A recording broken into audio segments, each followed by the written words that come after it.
Më 3 janar, Estri Falili, një djalë 22 vjeçar nga Lushnja, I dha fund jetës së tij duke u varur në tualetin e burgut të Rrogozhinës. Ai u gjet në grahmat e fundit të jetës nga gardianët, të cilët nuk mundën t'i bënin asgjë për ta shpëtuar. Më 7 shtator të vitit 2013, Estri Falili u dënua nga gjykata me 5 vite burg, me akuzën e prodhimit dhe shitjeve të narkotikëve dhe armbajtjes pa leje. Vendimi I cili për shkak të gjykimit të shkurtuar u reduktua në 3 vite e 4 muaj. Më 23 dhjetorin e shkuar, policia sërish arreston, kësa here sipas komunikatës së tyre, me një dozë hashash dhe një thik. Për 3 gram hashash, që e konsumon dhe për 3 veta. E pin 3 veta, 3 shok, edhe I dha 5 vjetë. E më mori ky për si për 5 vjetë, e dha në këti. Tani për zhviti e kapën me I cigare, edhe I kështë thënë që do të marrësh dënime akoma më të rëndë, se e ke për zhviti, e ke për sërici. Tronditja nga fjalët se këtë herë do të qëndrojë më shumë aty ku kishte qenë një herë dhe që s'donte të ishte më, mund të ketë shtyrë Estrefin të merrte vendimin ekstrem. Në të vërtetë arsyet që e çuan Estrefin të jepte fund jetës, duhet të jetojnë dhe drejtësia duhet të veprojë. Kjo sepse depresionin e pretenduar nga familja dhe shoku I qelis, nga I cili vuante I riu, në prag të marrjes së dënimit të dytë, siç I kishin thënë e mohon drejtoria e burgjeve, sipas të cilës Estrefi nuk kishte shfaqur shenja të tilla. Sipas shokut të tij të qelisë së burgut të Rrogozhinës, kushtet e dhomës ishin të vështira. Këtu nuk të ndihmon njeri, nuk pyesin për ne. Janë gjëra që mund të na ndodhin të gjithëve, nuk ka asnjë kusht. Jemi të mbuluar nga lagështira, na mbushet dhoma me ujë. Ndërkohë dhe sipas dëshmive të familjes, Estrefi rrinte I heshtur dhe nuk fliste. Mirë po këto nuk janë konkluzionet e drejtorisë së burgjeve. Në sqarimin e tyre thuhet se Estrefi fliste me shokut për dënimin. Estrefi nuk kishte shenja depresioni, ai hyri në tualet dhe u vonua. Gardiani e gjeti të varur, tentuan ta mbanin në jetë por smundën. Estrefi në 26 dhjetor u fut në paraburgim, bisedonte me shokët për dënimin. Pikërisht këto deklarata kontradiktore ngrenin dyshimet për arsyet e vërteta të vetvrasjes së Toriut. Siguria në burgjet shqiptare ka qenë gjithmonë problem, ndërkohë korrupsioni shfaqet kudo, që nga gardianët e deri tek drejtorët. Ajo që mund t'i ketë ndodhur Estrefit në burg, sidoqoftë kërkon një hetim të plot. Ndërkohë një tjetër çështje që ndron pesu dhe pazjetur në drejtsinë shqiptare, hija e rëndë e uniformave blu, lëshohet më lehtë mbi të rinj që hashashin e përdorin vetëm me një dozë, ndërsa çekiçi tokave të zeza nuk e ka të vështirë të godas në tavolinën që hap derën e burgut me vite të tëra për një 19 vjeçar. Megjithatë dhe rasti I Estrefit nuk mbeti larg politikës dhe politizimit. E njëjta polici, e cila nuk guxon të ngrej dorën për Klement Balinin, për trafikantët I njëjti shtet që liron kriminal të njohur si Lul Berisha, I merr jetën një 22 vjeçar. Kjo është një vrasje shtetërore. Qeveria ka 3 vjet që ka hapur debatin auditor për zbutjen e dënimit të personave që kapen me sasi minimale lëndësh të lehta narkotike.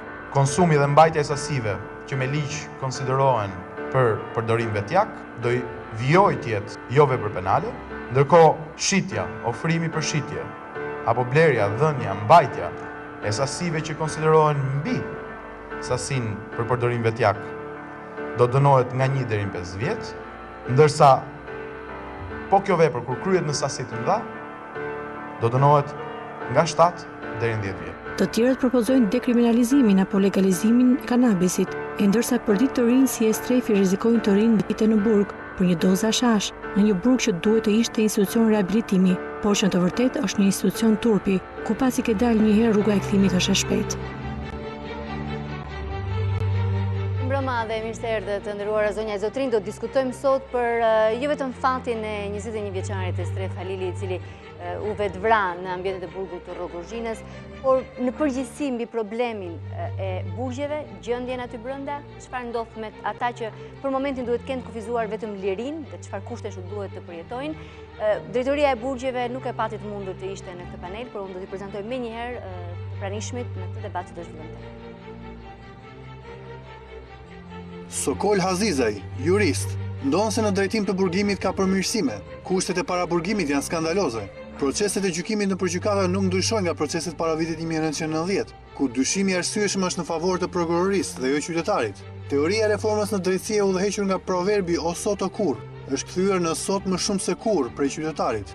Erida Skënderi, drejtuese e Komitetit Shqiptar të Helsinkit, respektimi të drejtave të personave të privuar nga liria nuk është në nivelin që duhet të jetë. Kushtet e këqija materiale mund të çojnë deri në trajtim çnjerëzor dhe degradues.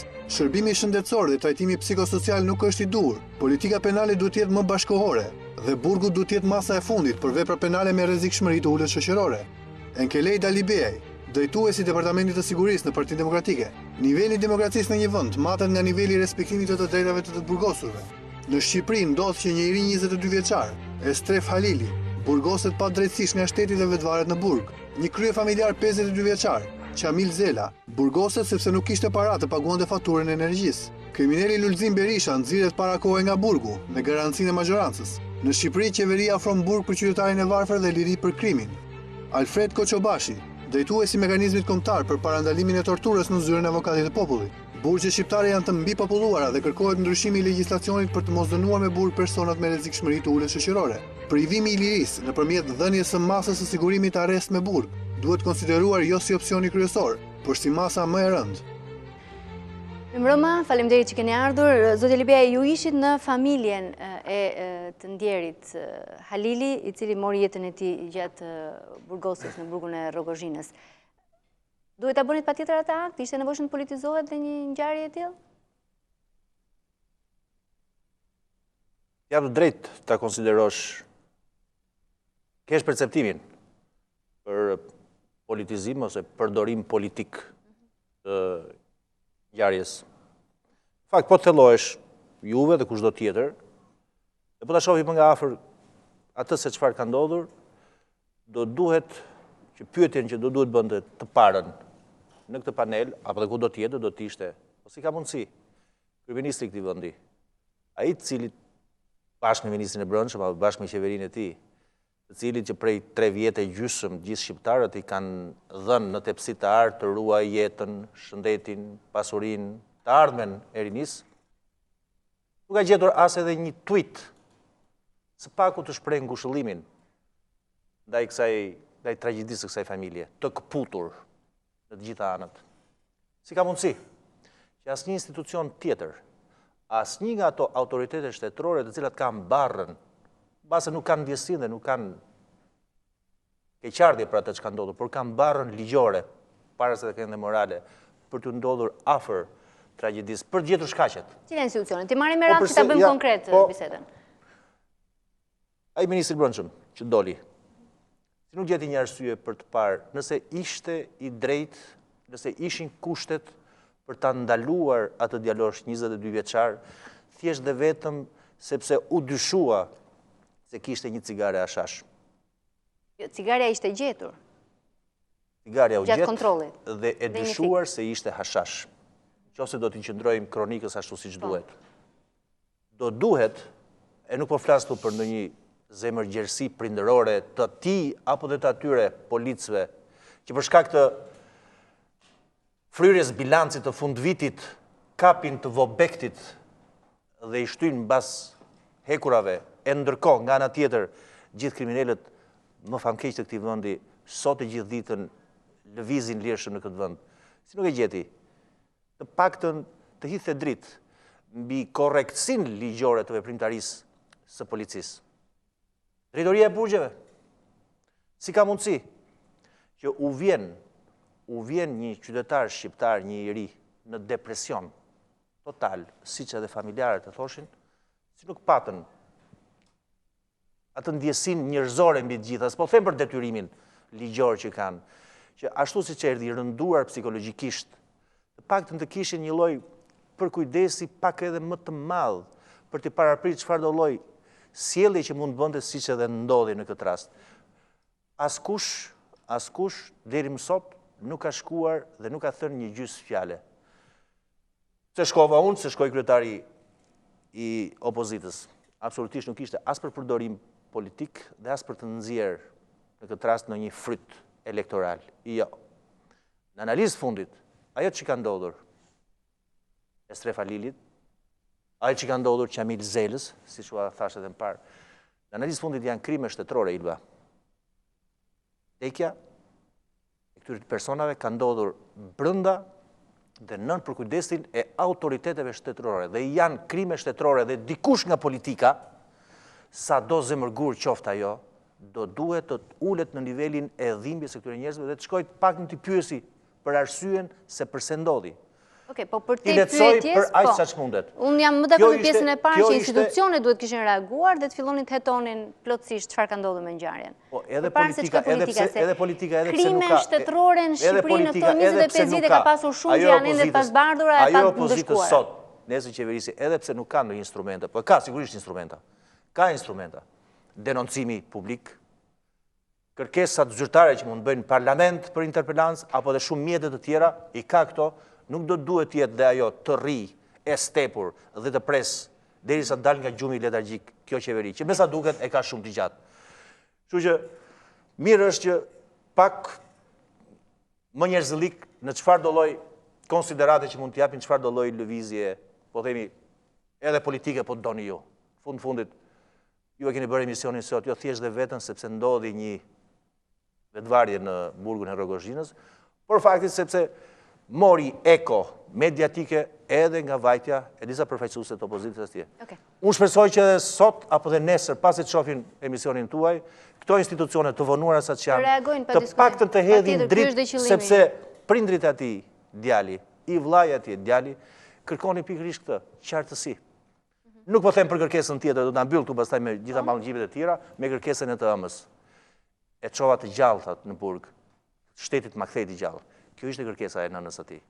Dikush duhet të japi përgjigje. Dikush duhet të lehtësoj dhimbjen e asaj familje. Shpeshherë për shkak të ndërhyrjes politikës edhe në çështje të tjera, përpos edhe sa ngjarje së fundmi në regjimin penitenciar, vetë politika bëhet si mbulesë e shkaqjeve të vërteta pse ndodhin gjëra të tilla, pse ndodhin fenomene të tilla, pse ndodhin edhe vetvrasje, pse jo. Në sistemin penitenciar për shkak të funksionimit të ligjit për trajtimin e dënuarve dhe ligjit procedural, janë organet të tjera përgjegjëse që merren thelbësisht dhe ligjërisht me hetimin e ngjarjes. Domethënë nuk është politika ajo së cilës i ngjelet bara për të provuar që a ka ndodhur kjo për shkaqe emocionale apo ka ndodhur kjo për shkaqe presioni, dhune etj. Është ngjarje e shëmtuar. Është vdekja e një qytetari i cili ishte në ruajtjen e institucioneve shtetërore. Kjo nuk diskutohet. Por në momentin që politika fillon edhe e instrumentalizon këtë në favor ose disfavor të njërës apo tjetrës palë, atëherë fillon që të zëri gjithë ngjarjen pluri. Politika është ajo që e sjell në fokusin e të shëmtuarës vetë institucionin dhe vetë institucionin në përgjithësi, prokurorin, gjykatën dhe prokurorët. Të bëj diçka që s'para e bëj shpesh të në panel, t'i dalë në mbrojtje politikës në këtë rast. Ç'punë kanë institucionet se ç'bën politika, pse nuk e bëjnë ata punën e tyre? Çështja është se vetë institucionet janë produkte politike sot që po flasim ne. Për shkak të sistemit, për shkak të legjislacionit dhe për shkak se vetë politika mbi sundon për shkak të presionit që ushtrohet mbi institucionet. Duam s'duam ne, duhet pranuar në mënyrë haptazi. Institucionet në Republikën e Shqipërisë janë tërkohën në privilegjin dhe presionin e politikës. Përdoren në mënyra të ndryshme duke realizuar objektivet e veta politika. Për të gjitha çështjet e karakterit penal ose kur janë ato shumë sensibil për të gjitha ngjarjet. Dhe shpeshherë, jo pse, jo rrallëherë, gjykata ndodhen nën presionin dhe organi i akuzës ndodhet nën presionin e politikës. Mjafton që të konstatosh sot politika për shkak të reformës së drejtësi, gjykatat janë ineficiente, organi i akuzës është ineficient ose vepron në mënyrë represive në marrëdhëniet e dënimit ndaj qytetarëve. Ende nga qytetarët, se unë do ta shkallëzoj bisedën time, ende nga qytetarët nuk është kuptuar që ndonse dëshira e madhe e kujtdo qytetari është reforma drejtësi, ajo që e formaton reformën e drejtësisë është politika. A është politika aktive, a është politika e përgjegjshme për të shuar drejtësinë të qytetarit, apo është politika e përgjegjshme për ta sjellë drejtësinë të vetja? Tu është gjithë diskutimi. Nëse politika do ta çojë drejtësinë të qytetarit, reforma merr pamjen e duhur. Nëse politika do ta sjellë reformën në favorin e saj, siç është edhe sot, atëherë reforma merr formë tjetër, që do thotë gjykata dhe organi procedural i hetimit. Pse jo dhe institucioni penitenciar, prandaj nuk ka dalë drejtoria e përgjithshme e burgjeve me deklarat, sepse është duke hetuar. Por si mund ajo në presionin politik të japi një përgjigje të kundërt me atë çka thot zoti Alibej? Hetimin do ta bëj drejtoria apo e bën prokuroria? Vetë shërbimi i kontrollit të brendshëm, vetë shërbimi nën asistencën e organit procedural të hetimit, bën hetimin, që është prokuroria, bën hetimin e ngjarjes. Shkaqet, rrethanat, nevojat ekstreme të ndalimit, të izolimit apo të arrestimit të atij personi. Pra duhet pritur gjithmonë konkluzioni i organeve procedurale. Zonja Skënderi, ju si e keni parë këtë ngjarje? Ngjarja ishte tepër e rëndë dhe padyshim që tërhoqi vëmendjen e të gjithë publikut, por nga ana tjetër dhe të organizatave që merren me mbrojtjen dhe respektimin e të drejtave të lirive të shtetasve. Gjykata e Strasburgut ka theksuar në jurisprudencën e saj se sa herë ka pretendime nga familjarët e personave që janë dhe ndodhen në ambientet e privimit të lirisë për sa i takon trajtimit të tyre. Dhe në rastin konkret kemi të bëjmë me një vetvrasje, duhet që organi prokurorisë të kryej siç duhet punën e tij. Duhet kryej një hetim të pavarur, objektiv dhe të gjithanshëm, për të dhënë para përgjegjësisë penale, nëse ka të tillë, personat fajtor. Gjykata, nga ana tjetër, duhet të zhvillojë një gjykim të drejtë dhe duhet që të shprehet ajo përfundimisht mbi fajësinë ose jo personave të caktuar, të cilët mund të kenë përgjegjësi në rastin në fjalë. E kuptoj. Rastin në fjalë është i izoluar, kemi para 2 vjetësh rastin e qytetarit që përmendi dhe zotja Libeaj të Lushnjës, ka pasur raste të tjera, ka pasur tentativa për arratisje nga burgu. Tregon kjo se gjendja në burgje është e tillë sa janë të pashmangshme akte të tilla? Padyshim që ka patur raste të tilla, por megjithatë nuk mund të arrijmë në konkluzione përgjithësuese. Dhe pse e them këtë? Sepse është shumë e rëndësishme së pari të bëhet një analizë nga vetë sistemi i burgjeve, për të parë nëse masat parandaluese, të cilat aplikohen ndaj këtyre personave që janë në kujdesin e autoritetit shtetëror dhe janë në kushtet e privimit të lirisë, janë apo jo efektive. Dhe sa herë që ndodh një gjendje, një rast të tillë, dhe ne si organizat kemi reaguar dhe kemi kërkuar që autoritetet shtetërore të reflektojnë. Pra, prokuroria të bëjë punën e saj për të bërë hetimin përkatës, por nga ana tjetër vetë sistemi i burgjeve të shikoj pjesën e sigurisë në burgje, pjesën se si rehabilitohen dhe se si reintegrohen këta persona. Nëse reintegrohen, kjo është nëse reintegrohen dhe personat që janë në paraburgim duhet të reintegrohen, sepse presupozohet që atyre u privohet liria dhe do kthehen në shoqëri, dhe ky proces quhet reintegrim dhe ligji për drejtat dhe trajtimin e dënuarve dhe të paraburgosurve e parashikon si koncept.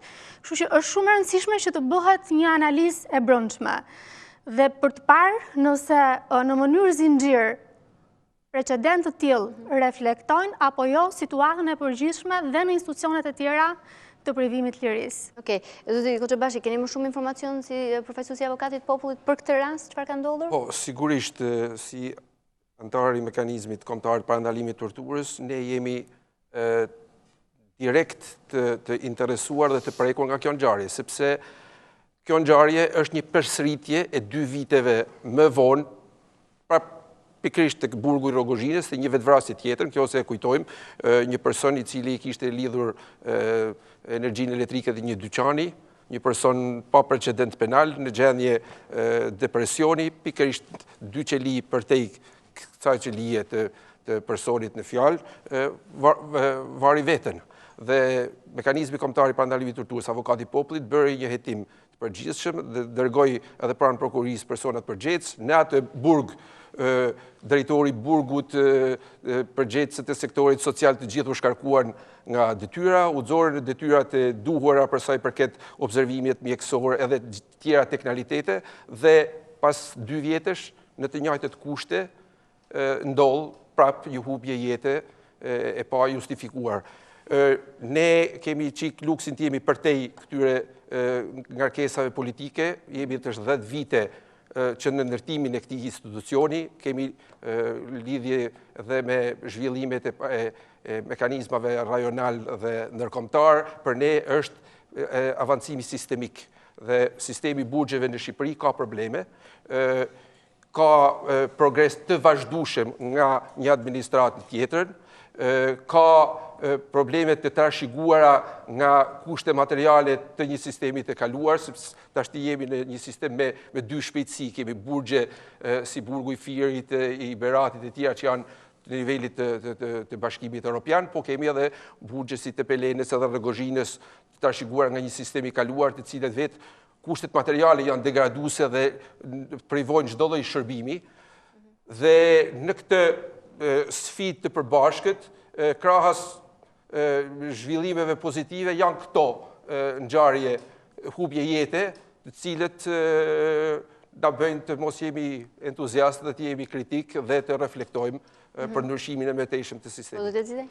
Në historikun e sistemit penitenciar 25 vjeçar dhe më pas, për shkak të eksperiencave të mia profesionale, nuk janë të rralla rastet që ndodhin, qoftë edhe në vetë flijim, qoftë edhe në vetë sakrifikim për shkak të edhe pse jo të humbje së lirisë.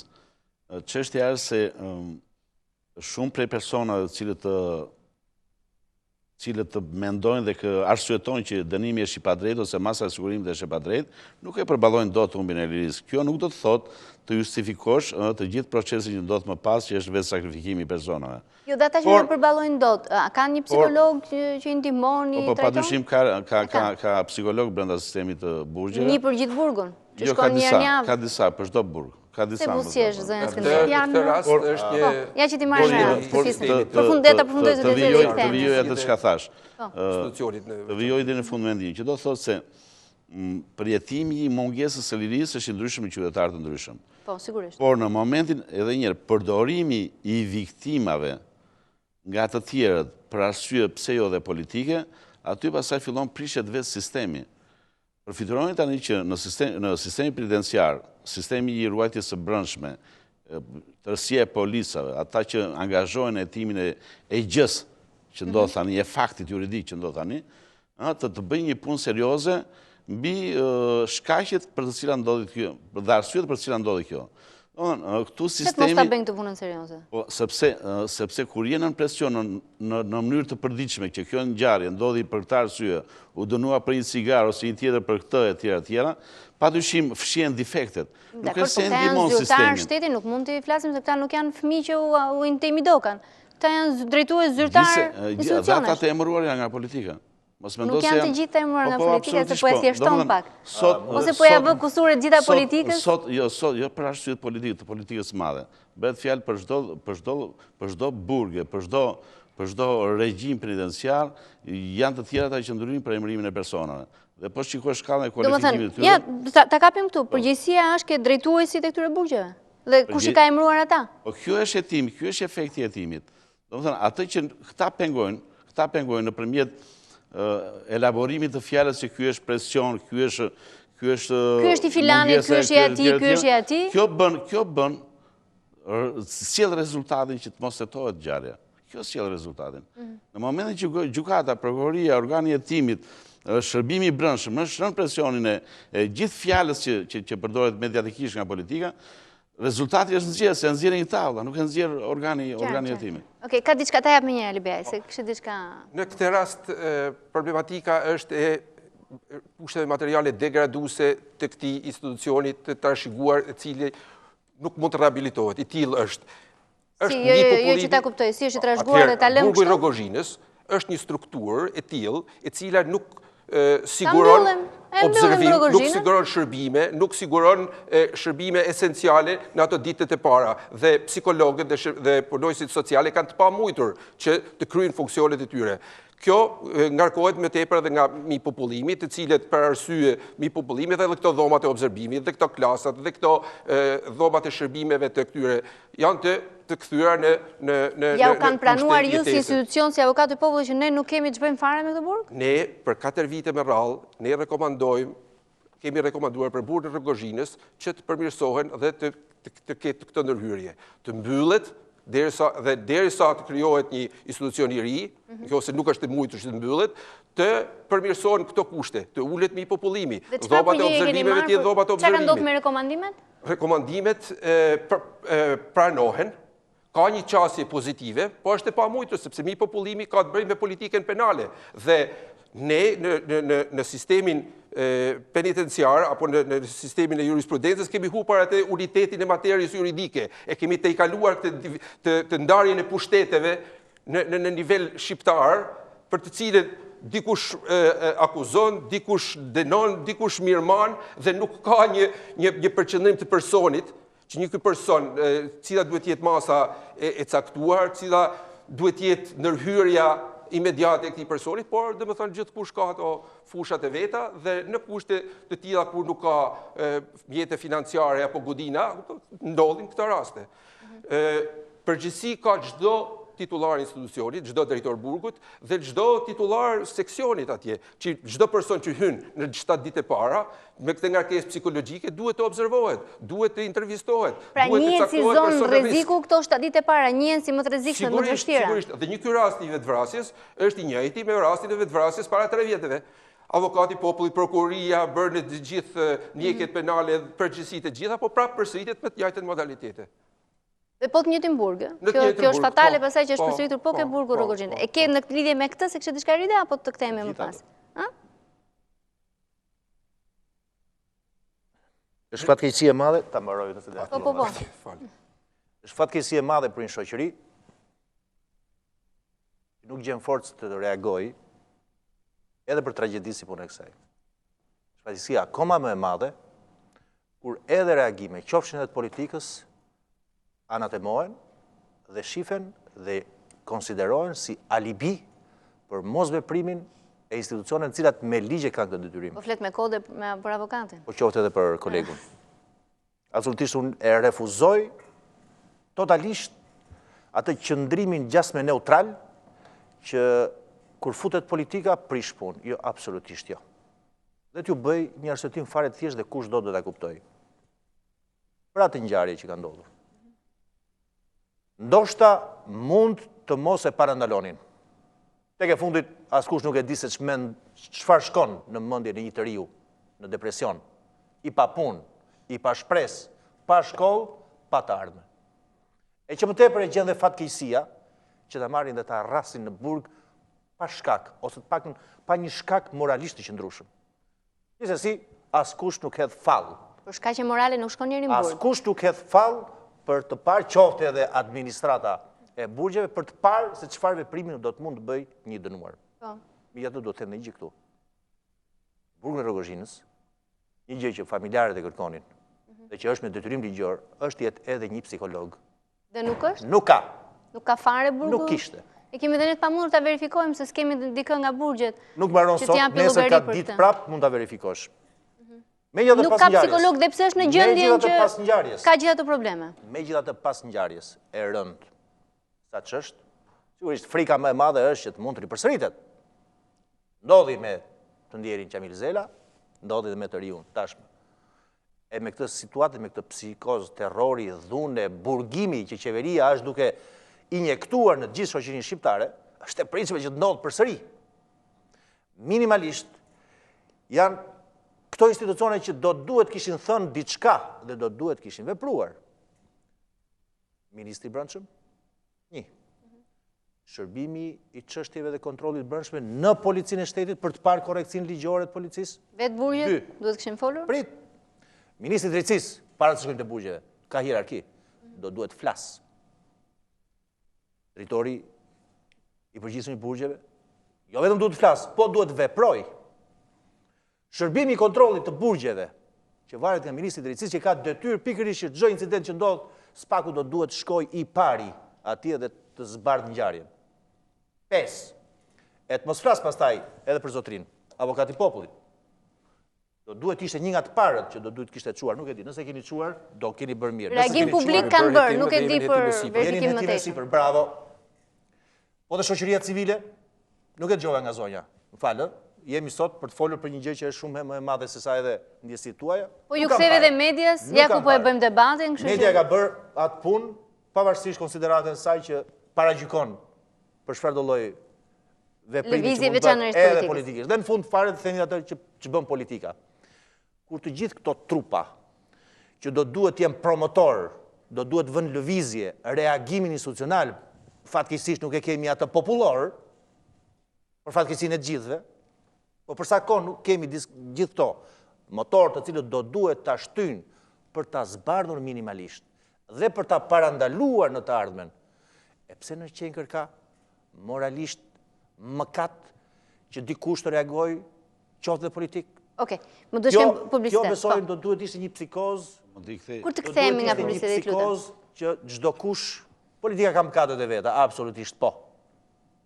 Po jo në momentin kur ajo targeton, jo gjithmonë me qefe bën, që ngjarje të tilla të paktën do duhet të jenë një shkëndijë fort për të demaskuar defektin e qeverisjes, për të identifikuar shkakun e vërtetë, ta them unë cili është shkaku i vërtet. Cili është? Shkaku i vërtet nuk është thjesht vetëm fakti që nuk ishte një psikolog. Shkaku i vërtet nuk është vetëm fakti që ca polic atje të ndodhur në tryshtinë e ministrit brendshëm për të lënë të lirë Habilaj e Balilaj e nga ana tjetër për të kapë fakire për t'i futur në burg. Jo, nuk është ky. Po cili është? Shkaku i vërtet është terrori dhe psikoza e dhunës që kjo qeveri ka mbjell sot, jo vetëm në popullsi, por në institucione shtetërore. E dëgjova avokatin kur tha, jo po nuk ka drejtësi gjykata, jo po prokuroria, jo, po shumë e drejtë avokat, ashtu është.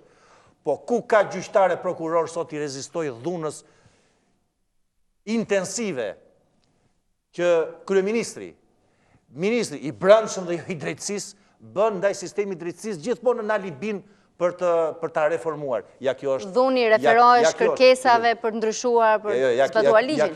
Ja ky është fryti i menjëhershëm, i hidhur, i parë, fatkeq i reformës. Asnjë nga ata gjyqtar apo prokuror, ja ta mbaroj 30 sekonda, asnjë nga ata gjyqtar dhe prokuror të ndodhur në këtë dhunë, në këtë presion, për të shpëtuar nga mëkatet e tyre që kanë me shumicë, nuk vën as pak teksa lexojnë ligjin, të vënë dorën zemër për të kuptuar që poshtë ligjit ka edhe ndjesi njerëzore.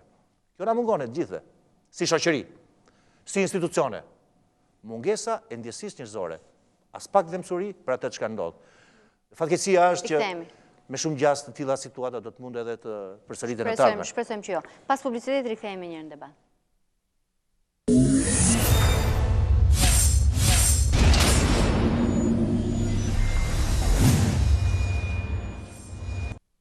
Flasim për burgjet, ngjarjet e rënda që kanë ndodhur së fundmi aty, por edhe mënyrën se si reagon një gjithë sistemi për të adresuar pikërisht këto ngjarje. Avokat, kishte një kundërsul nga zoti Alibea. Për të, meqense zoti Jengelejde tha vetë pyet dhe pastaj ju përgjigj dhe pranoi faktin që kur nuk reagojnë institucionet do reagojë politika, dhe unë për të kisha më thelb. Burgu i Rogozhinës nuk është një burg i krijuar rishtës, është që nga 2002-2003. Normalisht kanë pasur mundësi të gjitha mazhorancat. Po, edhe më parë, edhe kanë pasur mundësi të gjitha mazhorancat për shkak të ankimit që mund të ketë bërë avokati i popullit në vijimësi dhe në përreshmëri për heqjen e. Por ne jemi para për heqjen e kontingjenteve nga burgu i Rogozhinës dhe çuar në një vend tjetër dënimi. Por ne jemi para një situate e cila për shkak të asaj që dihet tashmë burgimive ose politikave penale të cilat kanë për konkluzion vetëm burgun dhe vetëm burgun, kemi një rritje të tmeshme të numrit të burgosurve edhe me vepra penale të lehta. Dhe në këto kushte sa kohë si e shpjegon këtë rritje? Dispozitat penale tonat për shkak të mazheve të rënda dënimit që parashikojnë, edhe për veprën penale të posedimit dhe shpërndarjes së lëndës narkotike, dhe për shkak të masave sigurimit të rënduara, sepse është vlera vetë e veprës penale, është vetë lloji i veprës penale që konsiderohet si veprë penale e rëndë, padyshim kërkon ose jep të drejtën gjykatës së prokurorit, organit procedural të hetimit, që masa e sigurimit të jetë e padiskutueshme ajo e burgimit. Në këto kushte rëndohet shumë sistemi penitenciar. Por që të vazhdoj atë që nëse do kishte mundësi një mazhorancë për ta hequr këtë nga sistemi i burgjeve, do ta kishin bërë dhe para ose do kishin dhënë një psikolog apo ka pasur në kohën tuaj. Po ka duhet të ketë në organikën e tij psikologë dhe mund të ketë. Tani është çështje tjetër ose ime se sa kam informacion ka apo s'ka. Por në sistemin e rënduar të burgjeve për shkak të edhe paraburgimeve që jepen nga gjykatat respektive të rrethave gjyqësore, është rënduar shumë situata, se burg për energjinë elektrike, burg për drejtimin e automjeteve në gjendje deor, burg për shkeljen e rregullave të qarkullimit rrugor, burg për atë, burg këtë. Tani në fundit ka një mesatare, ka një marzh dënimi për secilën vepër penale. Dhe kur bëhet fjalë për vepra penale të lehta dhe jo recidivist, mund që gjykata të mbajë qëndrime të tjera me masa tjera shtrënguese, Megjithatë, për shkak të presionit, se këtu ngelet gjithë situata, për shkak të presionit ti je në reform, ti je i vëzhguar, ti je i survejuar, se kështu i thuhet gjykatës, shiko ki kujdes dhe në një moment saktuar kur gjykata mban një qëndrim tjetër në përsaktimin e madh sigurimit, do që qëllon fakti që fillon edhe përzgjedhjet në gojën politike, në gojën mediatike. Si nuk trëmben këta gjyqtarët për rastet më dhënjë emra që nga ata që i kemi edhe në media për ditë, po u trëm kur kanë për këta qytetarët e thjeshtë, edhe të pamundurit, edhe të varfrit kryesisht. Pse nuk trëmben për ata që lirojnë nga burgu dhe që mund të kenë më shumë friku dhe presioni është më i madh? Dhe ata janë bërë të më dhënjë për shkak të lakimit të emrave, jo se janë të atil. Janë bërë për shkak... Emri që për referohen më i madh se ky... Akoma pa mbaruar për shumë, zë një rast, akoma pa mbaruar e timi i çështjes Balili se ka ai, vazhdojmë flasim, Balili, kështu e Balili, ai mund të jetë një njeri i zakonshëm, që ka bërë një vepër penale, siç ka bërë një pjesë e madhe që janë duke vuajtur dënimin, edhe kaq, mund të ketë background politik, po mund mos ketë fare, sepse e jep ti backgroundin politik. Ti si politik për ta instrumentalizuar ato. Jo ju personalisht. Kështu që gjithë rëndesa për shkak të kësaj goditje, kush fryn, kush shkarkohet? Shkarkohet tek burgjet. Dhe në sa kohë nuk e merr ta heqish, ta zhvesh të burg, dhe të ngresh burgje të reja, po si ngrihen burgje të reja? Me sistem e financimi.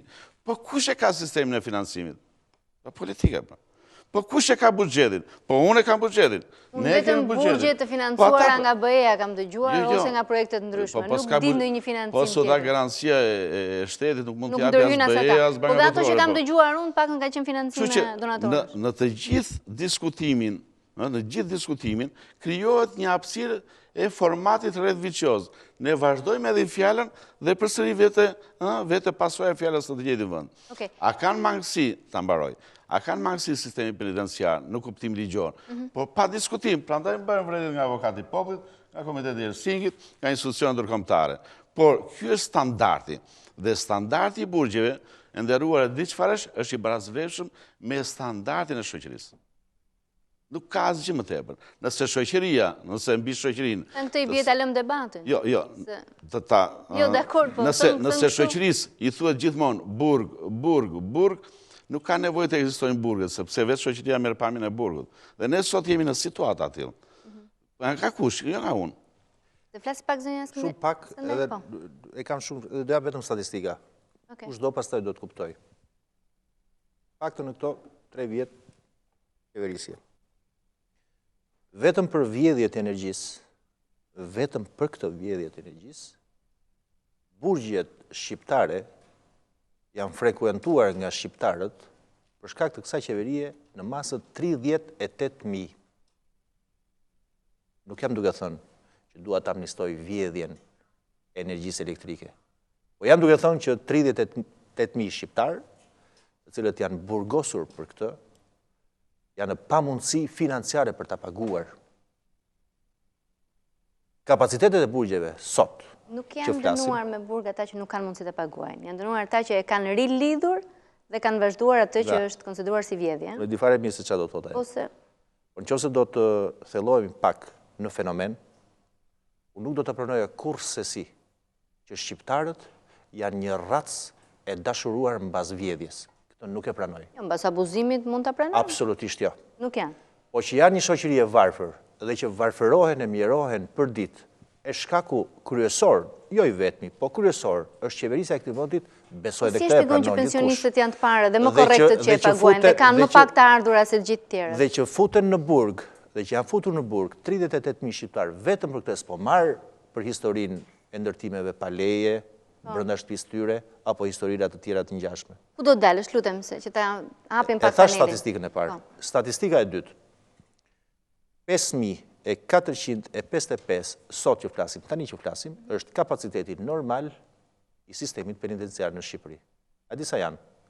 Burg, sot, tani. Janë 6.050 të dënuar. Mbi kapacitet. Çfarë ka bërë qeveria? Se besoj, ky është një problem që ka qenë historik.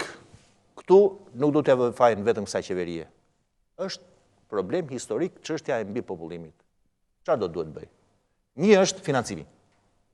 Do ndërtoj kapacitete të reja të burgjeve. nuk ka në këto 3 vjetë asnjë lloj financimi për burgje të reja. Deri në 2013, mos ma merrni tani thjesht për krahasim, por faktet janë këto. Janë ndërtuar burgje të reja në Fier, në Elbasan, në Korçë, po me financim nga Bashkimi Evropian, po duhet të them edhe këtë gjë tjetër, që për herë të parë, burgu në Korçë është një ndërtim dhe financim totalisht në Durrës, më fal. Është ndërtim dhe financim totalisht nga buxheti i shtetit. Nuk jam as pak i kënaqur për faktin që një qeveri të mburret se ndërton burgje. Absolutisht jo, sepse kjo fshesh shumë mëkate të shoqërisë apo të qeverisë, po doni ju. Por se ndodhesh përballë këtij problemi, do duhet të investosh. Çfarë do duhet bëj? Çfarë ka ndodhur sot me këtë qeverisje? A e pat edhe në insertin tuaj?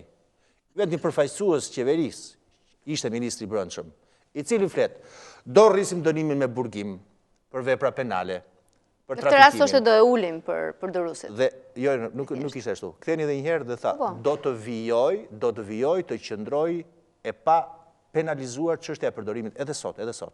Edhe ajo cigaria e shashit cilën kapën atij fakirit, nuk dënohet penalisht sot. Është e përcaktuar.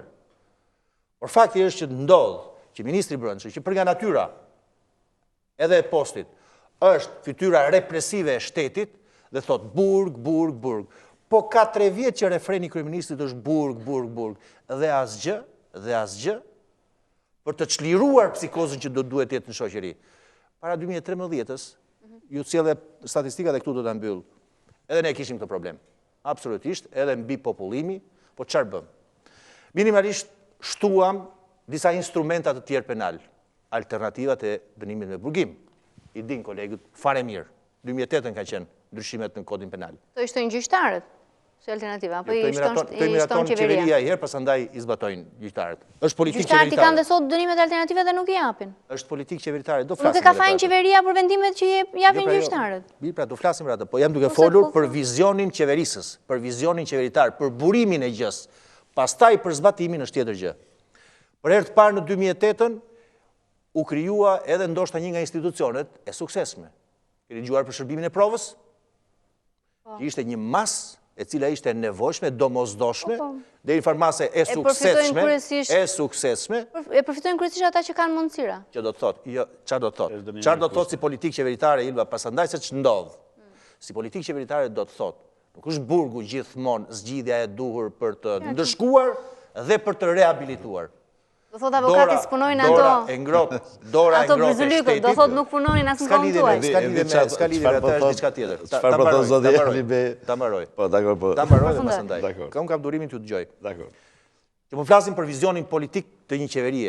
Pastaj zbatimi është tjetër histori dhe ka plot mëkate. Pra shërbimi i provës ishte një tjetër lëvizje e madhe, sigurisht me asistencën e Bashkimit Evropian, jo vetëm në kuadrin ligjor, por edhe në krijimin e tij. Pra qeveria këto gjëra ka në dorë. Të krijoj një frym paqe dhe jo një psikoz dhune, të krijoj instrumenta për ta çliruar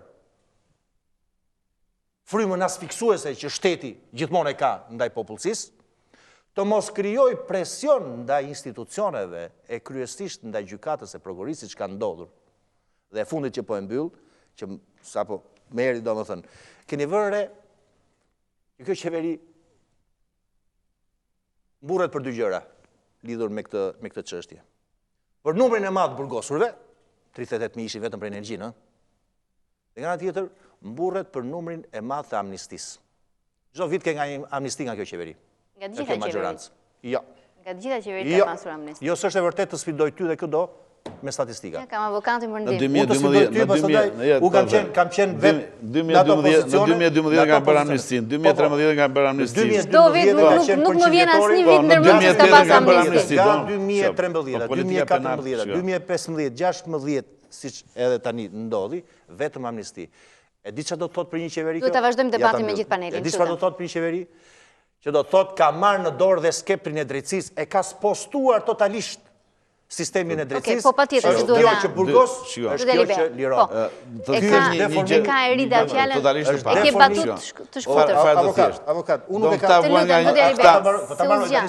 vuan nga njëjta sëmundje. Këta vuan nga njëjta sëmundje. Që do thotë? Kur je në opozitë do flas, okay. Unë e pëlqej se si e lakon fjalën, ëh. Jo, E pëlqej se si e lakon fjalën, por çështja është kur do vinë majorancë në opozitë do shikoj se do veprojë. Monopolizo debatin, lutem. Unë dhe kolegët e mi kemi qenë edhe në qeverisje, jemi në opozitë sot. Absolutisht. Unë nuk jam duke folur as pak për njësit e tua, absolutisht. Dhe me gjatë do vini në qeverisje, do t'i mendoni këto që toni se do vini në qeverisje. Dhe pra të që është problem publik, pa thyrë as këndë, as dhe duke komentuar, po flas këtë gjë. Kjo qeverisje,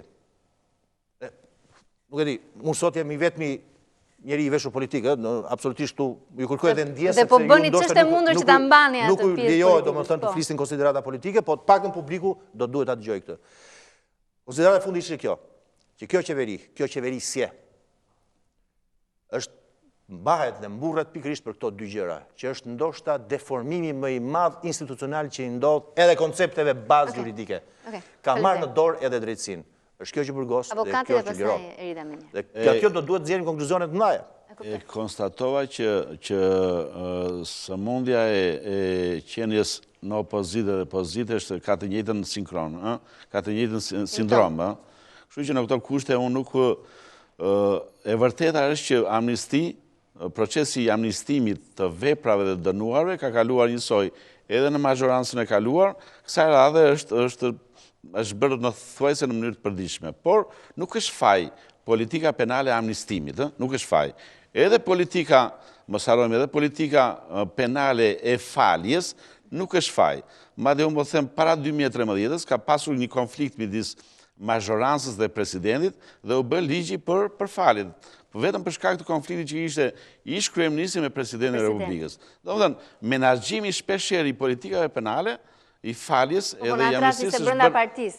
Është bërë si pas... A mund të shpikoj dhe këtë për ta... Është bërë si pasoj... Nuk do si pasoj. Por ajo që kjo është çështje që me që doli duhet edhe sqaruar. Del jashtë fokusit. Nuk del pra sepse... Ajo që ka ndodhë tashmë... Është e njëjta gjë siç ndodh tani është mungesa e ekuilibrit, oke. Falja, ja ta them unë. Amnistia edhe falja, avokati e di shumë mirë, kolegët e di fare mirë, janë mjetet të jashtëzakonshme që politika po e quan të mund t'i përdorë. Sepse lirimi nga burgu, futja në burg, ndëshkimi, janë domeni drejtësisë. Apo jo? Jo, dilke thelbi. Po pra e thelbi është ky, që do të thotë politika, kuvendi dhe presidenti, me dy instrumentat që kanë, amnisti njëri dhe falje tjetri, gjithmonë e më pak, gjithmonë e më rrallë do duhet të ndërhyjnë brenda konceptit të dhënies së drejtësisë. Në atë rast që ju thoni, ose e mbani mend, ai që ishte president në atë kohë, diç bëri me falje, që kudo falje ti pe vetëm për raste të caktuara. Në një dorë, pritë më burë se s'ke qenë ti as ke pas interes tani, unë po them me që ka qenë i partisë time ai. Dakor? Në një dorë vetë. Nuk ishte konflikt majorancë opozit, ishte brenda. Pra brenda partisë. Em lejo ta flas. Në një dorë vetë me fali 360 veta dënuar ai. Dakor? 360 vendime, procese gjyqësore hetime. A shkompetencë presidentit, për çfarë bërë? Po pra, ishte deri në atë kohë, e për këtë arsye ne ndërhym me ligj. Çfarë i tham? Që para se të bësh për shesh, atje ku gjen shesh me faljen, të lirosh 360 njerëz me drejt, pa drejt, me korrupsion, pa korrupsion, me diskrecion apo me ligj apo me moral, është mirë të kesh edhe një procedurë e cila fillon nga interesuari, shkon te Ministri i Drejtësisë e pastaj shkon në president. Çfarë keqe ka këtu? Teksa ruajmë ca norma që janë thelbi shtetit. Drejtësia është drejtësi dhe mbi të do duhet futet askush. Duke neglizhuar në kuptimin pozitiv nga konflikti midis mëparshëm e tjerë. Falja dhe procesi i amnistisë është etyt ose është virtyt i një shoqërie ose një majorancë e cila jo më shiron, por ka brenda vetes ose është etydi një njeriu që ka brenda vetes lirin. Dhe po ta shikosh në këtë lloj vështrimi, konstaton edhe politikat penale të majorancave të caktuara. Nuk ka asnjë gjë të keqe që jo vetëm mirë në vit, po dhe për çdo lloj feste të bësh të amnistosh vepra penale të tjera. Pse? Se ndihmon persona të cilët kanë hyrë rastësisht, aksidentalisht në burg ose kanë kryer vepra penale të cilat nuk kanë qenë përsëritës, por kanë ardhur në mënyrë aksidentale të rastësore të tjera. Nuk ka ndonjë gjë. Dhe madje e keqja është kur bën amnistin dhe falin për shkak të ngarkesës së burgjeve, për shkak të rëndesës së tyre. Aty fillon të deformosh shoqërinë. Por nëse ti hyr në proces amnistimi, këtu nuk duhet paragjykuar. Erida, ndjes sepse u zgjatëm shumë. Ka problem. Problematika që keni gjetur ju si Komitet Helsinki në burgje, që nga mbi popullimi, mungesa e psikologut, çfarë është bërë me ato vreti që ju keni konstatuar? Fakt, unë do doja që ta plotësoja edhe zotin Koçobashi, me cilin ne kemi pas një bashkëpunim shumë të mirë si përfaqësues i institucionit të avokatit të popullit. Përveç pjesës së kushteve materiale, të cilat kanë shoqëruar problematikën në sistemin e burgjeve, pasi shumë mirë dihet që një pjesë e këtyre institucioneve janë ndërtuar para viteve 90. Dhe një numër i konsiderueshëm i këtyre institucioneve, të cilat sot vazhdojnë dhe ekzistojnë ende, janë ndërtuar në vitet 1930.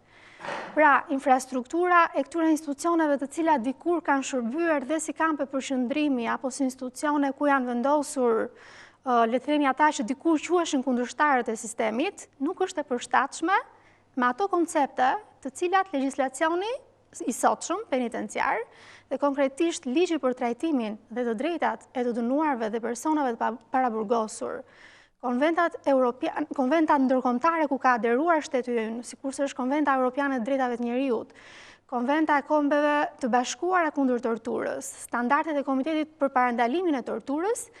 Pra pikërisht këto standarde nuk mund të respektohen me infrastrukturën e institucioneve të cilat prej vitesh ekzistojnë dhe nuk janë të përshtatshme, nuk ofrojnë një jetesë dinjitoze dhe nuk ofrojnë një trajtim human për personat që ndodhen në këto institucione. Për sa i takon pjesës stafit, që sërish të përmend. Nuk e trajtojnë se nuk i kanë kapacitetet, nuk kanë njohurit, nuk kanë mundësit, ku në çfarë gjendje është? Për trajtimin e të dënuarve parashikon që institucionet e ekzekutimit të vendimeve penale duhet të projektohen dhe të ndërtohen në mënyrë të tillë që të sigurojnë kushte jetese normale. Ne kemi vërejtur që këto dhoma shpeshherë kanë kubratur shumë të vogël. Këto dhoma nuk kanë ventilim, kanë lagështirë në stinën e ftohtë, nuk kanë sistem grohje për personat që ndodhen në to, objektet janë të amortizuara, tualetet janë të amortizuara, problematikat kanë të bëjnë gjithashtu me mungesën e xhamave në dhomat ku ndodhen persona, dhe këtë kemi parë në burgun e Rogozhinës, dhe pikërisht në seksionin e paraburgimit, ku të dënuarit të paraburgosurit që qëndronin në dhomat përkatëse, kishin ftohtë dhe nuk kishin xhama në dritaret e tyre. Dhe bënin shkëmbimin e xhamave me shokët e qelisë pranë. Mirë po kjo gjë nuk është vërejtur vetëm në institucionet e vjetra, Ilva. Kjo vëret dhe në institucionet e reja, për shembull në institucionin e Korçës, që është një godinë e re, sepse nuk është, le të themi, detyrimi i shtetit që vetëm të ngrej këto institucione, që dhe me fondin Bashkimit Evropian. Por dhe ti mirëmbaj, sepse nëse nuk mirëmbahen, janë institucionet të cilat amortizohen dhe bëjnë aty që shpeshherë trajtimi i personave që ndodhen në dhomat e këtyre institucioneve të jetë në kushtet e një trajtimi shnjërzor dhe degradues. Për të ndalur më pas në përsa i takon pjesës së stafit, se kam me merak dhe dua ta them. Ne ishim në burgun e Shënkollit në Lezhë para disa muajsh dhe raporti midis stafit civil dhe stafit ose punojësve me uniform ishte në një raport shpërpjesëtimor, çka do të thotë, nëse kishim 43 punonjës të administratës civile në këtë institucion, nga ana tjetër kishim 281 punonjës të sigurisë, të cilët duhet kujdeseshin për 700 personat privuar nga liria që ndodheshin në këtë institucion. Nga 43 punonjës të stafit civil, vetëm 10 prej këtyre punonjësve ishin të sektorit edukimit. Rehabilitimi dhe reintegrimi është një proces i cili, le themi, e mban pikërisht stafi sektorit edukimit, sepse është ky staf që ofron trajtimin psikosocial për personat e privuar nga liria. Dhe vetëm një numër shumë i vogël i këtyre personave janë punonjës social dhe psikolog. Shpeshherë ka mungesa në organik, nuk janë të motivuar për të shkuar në pozicionet të tilla, por mbi të gjitha vetë sistemi duhet të vetë rregullohet për sa i takon mënyrës së rekrutimit të administratës dhe të personelit, sidomos punonjësve civil në sistemin e burgjeve. Duhet të jetë një sistem rekrutimi meritokratik, duhet të ketë punonjës shumë të kualifikuar, duhet të ketë punonjës me integritet shumë të lartë moral dhe profesional, por nga ana tjetër duhet të jenë dhe punonjës të cilët kanë një trajtim të favorshëm nga shteti për sa i takon pagesës së tyre, sepse punojnë në kushte dhe rrethana shumë të vështira. Problematik tjetër që ka të bëjë sërish me sistemin e burgjeve është shërbimi shëndetësor. Mungojnë pajisjet, le themi, të dukura për të ofruar shërbimin shëndetësor. Ka mungesa në organikën e sektorit të shërbimit shëndetësor. Nuk ka mjek me kohë të plotë, sepse një mjek shumë mirë ndërton karrierën e tij në spitalet publike dhe nuk intereson të shkojë pikërisht në institucionet ekzekutimit të vendimeve penale ku paga është dhe e ulët. Gjithashtu, ka probleme me infrastrukturën për sa i takon pajisjeve, për sa i takon ilaçeve. Personat e privuar nga liria janë pjesë e skemës së detyrueshme të shërbimit shëndetësor, por nga ana tjetër ata ankohen dhe thonë që ilaçet që përfitojnë janë të një cilësie shumë të dobët. Ilaçet që ofron vetë institucioni i ekzekutimit të vendimeve penale nuk janë të larmishme dhe mund të ketë paracetamol ose aspirin. Pra, që të mbash një sistem burgjesh dhe t'i ofrosh ato kushte dinjitoze dhe trajtimin human ka dhe një kosto shumë të lartë. Një problem tjetër ka të bëjë me personat me masë mjekësore. Ndjes për kosto, me qenë se jam tu se ka dhe interes besoj. Më duket është 700 euro në muaj për të burgosur? Është shifra? Se ka rezultuar juve? Më duket se kam të shifër nga Ministria e Drejtësisë. Sa është e saktë? Shkon në 50 euro në ditë për person. 50 euro në ditë? Në ditë për person, për çdo të dënuar. Dhe qoftë janë shumë kushtueshëm për buxhetin e shtetit. A mund të shtoj diçka tjetër?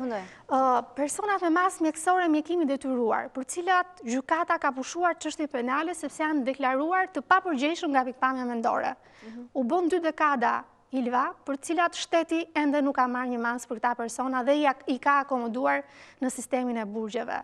Komiteti Shqiptar i Helsinkit ka dërguar 3 çështje në gjykatën e Strasburgut për rastet që i përkasin personave të privuar nga liria.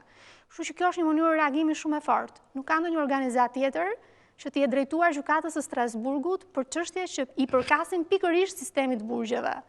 Dhe mbajtja këtyre personave përballon edhe faturë financiare të këtyre ankimimeve deri në Strasburg, si funksionon për këto raste? Nuk ka një kosto për ta dërguar çështjen në gjykatën e Strasburgut. Ne kemi avokat të punësuar pranë organizatës të cilët kanë ofruar shërbim ligjor për ta dërguar çështjen në gjykatë të Strasburgut. Persona të cilët mbahen në institucionet e ekzekutimit të vendimeve penale, institucione penitenciare, ndërkohë që duhet të qëndrojnë institucione të specializuara mjekësore, ku duhet marrin gjithë trajtimin dhe vëmendjen e duhur të stafit mjekësor të specializuar. Dhe pse nuk i nxjerrin çfarë përgjigje kanë dhënë institucionet? Sepse nuk ka një institucion të specializuar mjekësor. Dhe urdhrat e ekzekutimit të vendimeve penale të prokurorisë kanë ndjekur një praktikë, le të themi, në 2 kahe. Në disa raste këta persona vendosen në sistemin e burgjeve dhe në disa raste janë vendosur në spitalet psikiatrike. Po si janë ndaraste të çështja? Shumë pak raste, në fakt. Ka një marrëveshje midis Ministrisë së Shëndetësisë e hershme kjo dhe Ministrisë së Drejtësisë për trajtimin e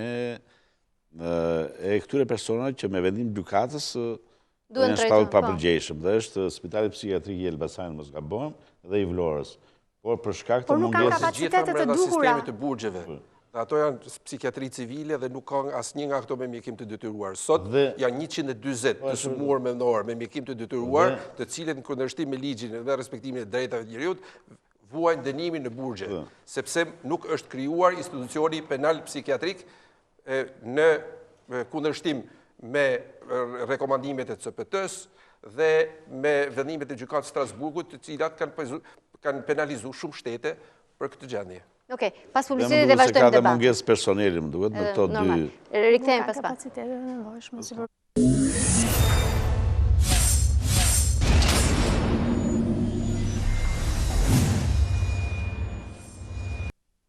Jemi rikthyer, po flasim për gjendjen e burgjeve nga avokati i popullit, sepse Komiteti i Helsinkit e bëri një pasqyrë të vetën. Në këtë vështrimin tonë është thjesht të respektojmë vetveten ato standarde ligjore, të cilët i kemi vendosur në rregullorin e përgjithshme të burgjeve, në ligjin për trajtimin e dënuarve të respektohen. Çështja e popullimit është një problem sistemik i cili duhet të atakohet në politikën penale të këtij vendi. Ajo është shkaku i të gjithë pasojave. Në ligjet tona ne kemi marrë përsipër që 4 metër katror për të hapësirë etike t'ja garantojmë çdo individit. Ky është standard evropian dhe është e papranueshme sot që ka persona të cilët flenë në tokë, nuk kanë një krevat, është çështje respektimit drejtave të njerëzit dhe ky person i cili vrau veten jetonte në një dhomë 16 veta, 7x7, të cilët ne s'plotson asnjë kusht, as observimi, as jetë normale dhe sigurisht në trysni psikologjike e bën të pamundur kontrollin apo ushtrimin e shërbimeve. Ky lloj standardit është për të gjithë funksionet e tjera.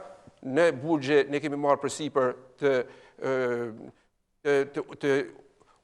japim një shërbim shëndetësor adekuat të dënuarve, të cilët janë qytetarë njësoj si gjithë të tjerët.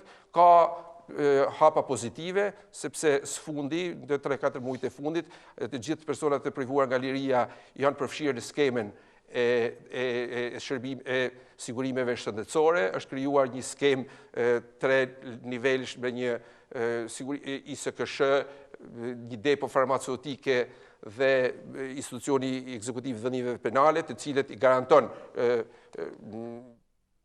bulim me ilaçe, por ndoshta duhet që të avancohet edhe në ndryshimin e sistemit, që sistemi parësor të jetë të ushtrojë shërbimin mjekësor në burgje që ishin të gjithë vendet e Ballkanit dhe të kalojmë nga kjo menaxhimi brenda sistemit të burgjeve, i cili që nuk ka asnjë lidhje me shërbimin shëndetësor.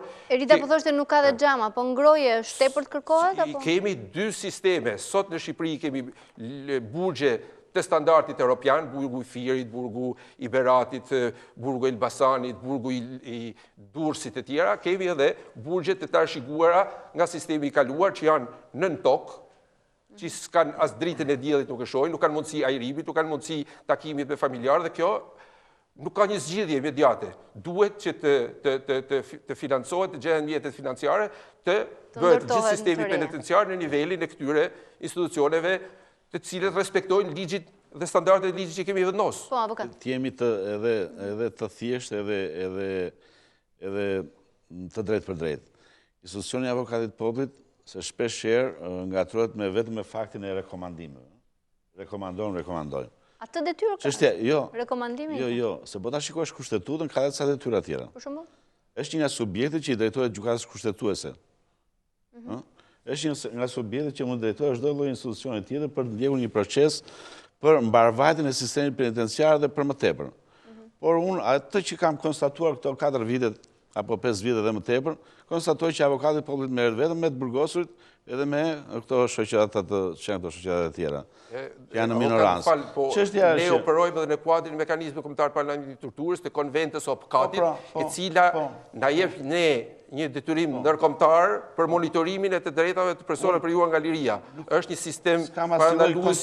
S'kam asnjë kontesti, por ama që të vendosin në lëvizje, qoftë unë e di që ju nuk merrni iniciativa ligjore, por që të detyroni mazhorancët, se jeni avokati popullit, të detyroni mazhorancët për të marrë iniciativa ligjore dhe të karakterit financiar në mbrojtje të interesave të burgosurve, kjo nuk ju pengon nëpërmjet rekomandimeve.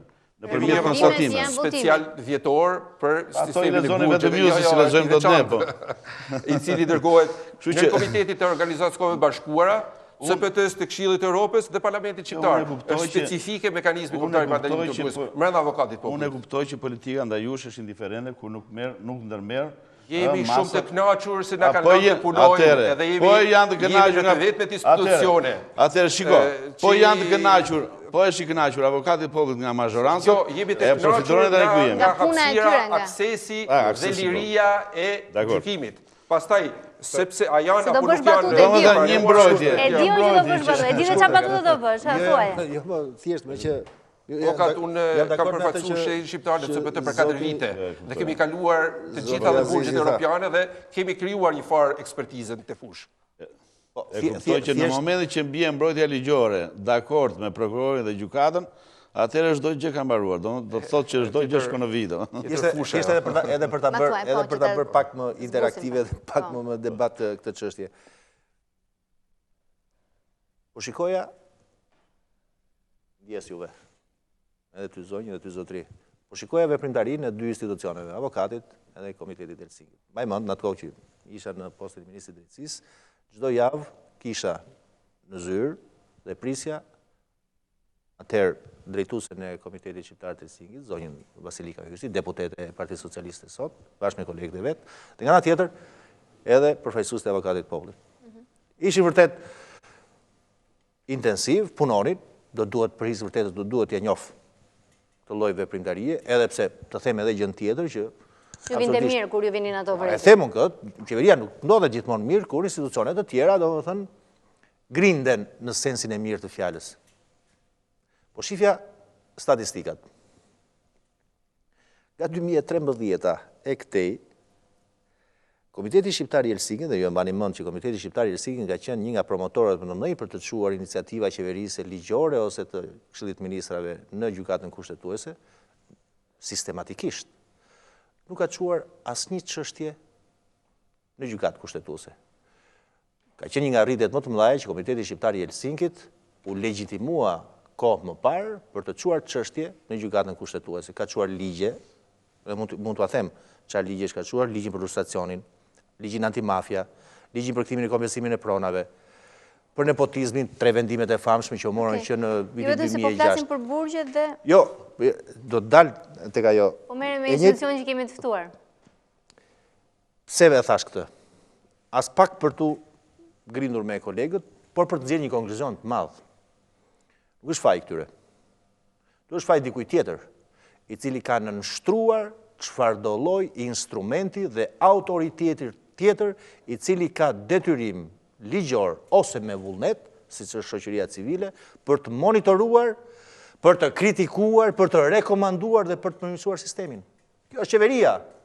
I ka nënshtruar të gjitha antikorpet e të gjitha deformimeve të qeverisë që ajo ka. Dhe statistikat flasin vetë.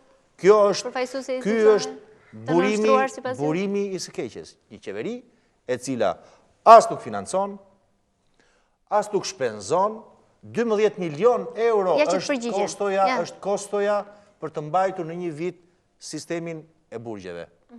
Ndërkohë vetëm për kryeministrin shpenzohen 27 milion euro, aq është parashikuar. Ka 8 vjet që nga ana tjetër qeveri ka 8 vjet që polica të burgjeve blen rrobat vet. Edhe kjo është ngritur si problem. Një pjesë e madhe po. Jo vetëm i blej, po dhe i qepin dhe një vend që ka mbetur. Jo, nuk është batut jo, është shqetësim i ardhur në televizion. Me shumë respekt ndaj kolegëve, personalisht unë drejtoj mekanizmin kombëtar parlamentit të 2 vjet, unë nuk jam një person që nënshtrohem. Dhe në 10 vite kemi pas lirin, e kam qartë, kemi pas lirin. Ingelet, po i the çfarë kishe për të ndaj përgjigjes. Ata nxjerrën konkluzonin, se është konkluzion nuk është personale, nuk është personale. Jo, dakor, më personal se ka ismë. Dilni nga fakti që ta konsideroni, nuk është konsiderat personale, as për zonjën, as për zotrin. Aq për kolegun. Jo, jo, këtu ka diçka më të madhe. Nuk është faj juaj që qeveria as nuk u veshin, as nuk jo përfill, as nuk financon, as nuk ajo është standardi i demokracisë tonë. E marrë vesh në demokracinë tonë, domethënë. Po që se ti i kënaqur, siç e tha avokati, domethënë, ka mbaruar institucionin. Jo, mos jemi kënaqur. Sepse po të them që si avokat populli ke marrë vetëm 3 iniciativa për të kundërshtuar. Ore, nuk do të jetë sporti për të kundërshtuar qeverinë, jam dakord unë.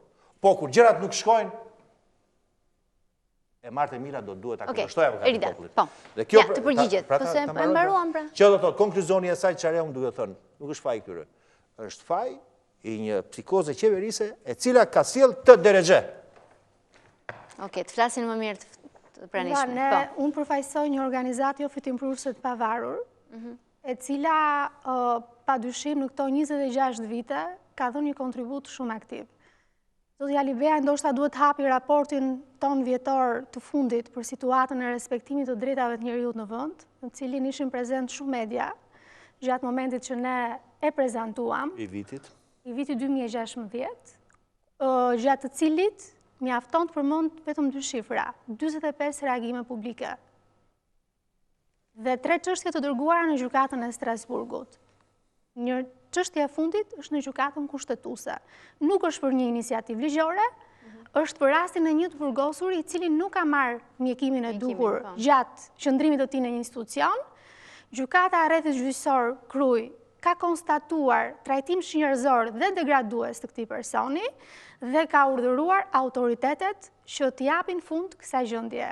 Vendimi i gjykatës Krujës nuk është zbatuar dhe çështja është dërguar në 2 kahe të ndryshme. Në gjykatën kushtetuese për cënim të së drejtës për një proces të rregullt ligjor, pasi nuk është ekzekutuar vendimi i gjykatës Rrethit Gjyqësor Kruj dhe ishte drejtuar gjithashtu gjykatës së Strasburgut për të marrë një masë të përkohshme, pasi gjendja në cilën ndodhet ky i dënuar, i cili kërkon një ndërhyrje kirurgjikale shumë të specializuar, vë në rrezik jetën dhe shëndetin e tij. Gjykata e Strasburgut ka pranuar masën e përkohshme. Tani ne nuk jemi këtu për të bërë diskutime se si dhe qysh e kemi bërë, le themi, punën tonë, por shifrat flasin vetë. Dhe unë mendoj që ne jemi këtu në këtë panel për të fokusuar te problematikat që ka sistemi penitenciar dhe sistemi i drejtësisë penale. Askush nuk ka të drejtë që le themi të ushtroj presion mbi një organizat dhe mbi një organizat e cila reagimet publike i ka pasur të përjapshme. Jo për ta bërë debat, se unë e thash, zonja nuk duhet ndihet fare në presion për këtë çështje, e thash që nuk është faj në tyre. Po nuk kemi asnjë faj, domethënë sepse po bëjmë punën tonë, s'ka lidhje me fajin këtu. Jo, disish ju mund mos bëni asnjë fare, si jepni llogari askujt. Unë i përmenda shifrat zoti Alibej. Ju mund mos jepni fare, mos bëni asnjë punë. Ajo çfarë është për të qartë në këtë histori. Po jo, pra jo, se nuk ka lidhje, nuk jam duke folur fare për afiliacion politik tuaj. Harroje, nuk merrem unë këtë. Unë thash, po pra, unë thash vetëm këtë gjë. Ka bërë asnjë punë majorancës pra. Që nëse Komiteti Shqiptar i Helsinki ka qenë dikur i suksesshëm. Po të çështja në gjykatën e Strasburgut ku paditet shteti nuk të duket e suksesshme zoti Alibej. Nuk po merremi Erida, se nuk e kemi personale, nuk po gjykojmë Komitetin e Helsinkit këtu, është absurde biseda tani. Jemi për të gjykuar gjendjen e burgjeve. Po diskutohet dhe unë Jo, dakor, po dua që ta ndihmojmë bisedën.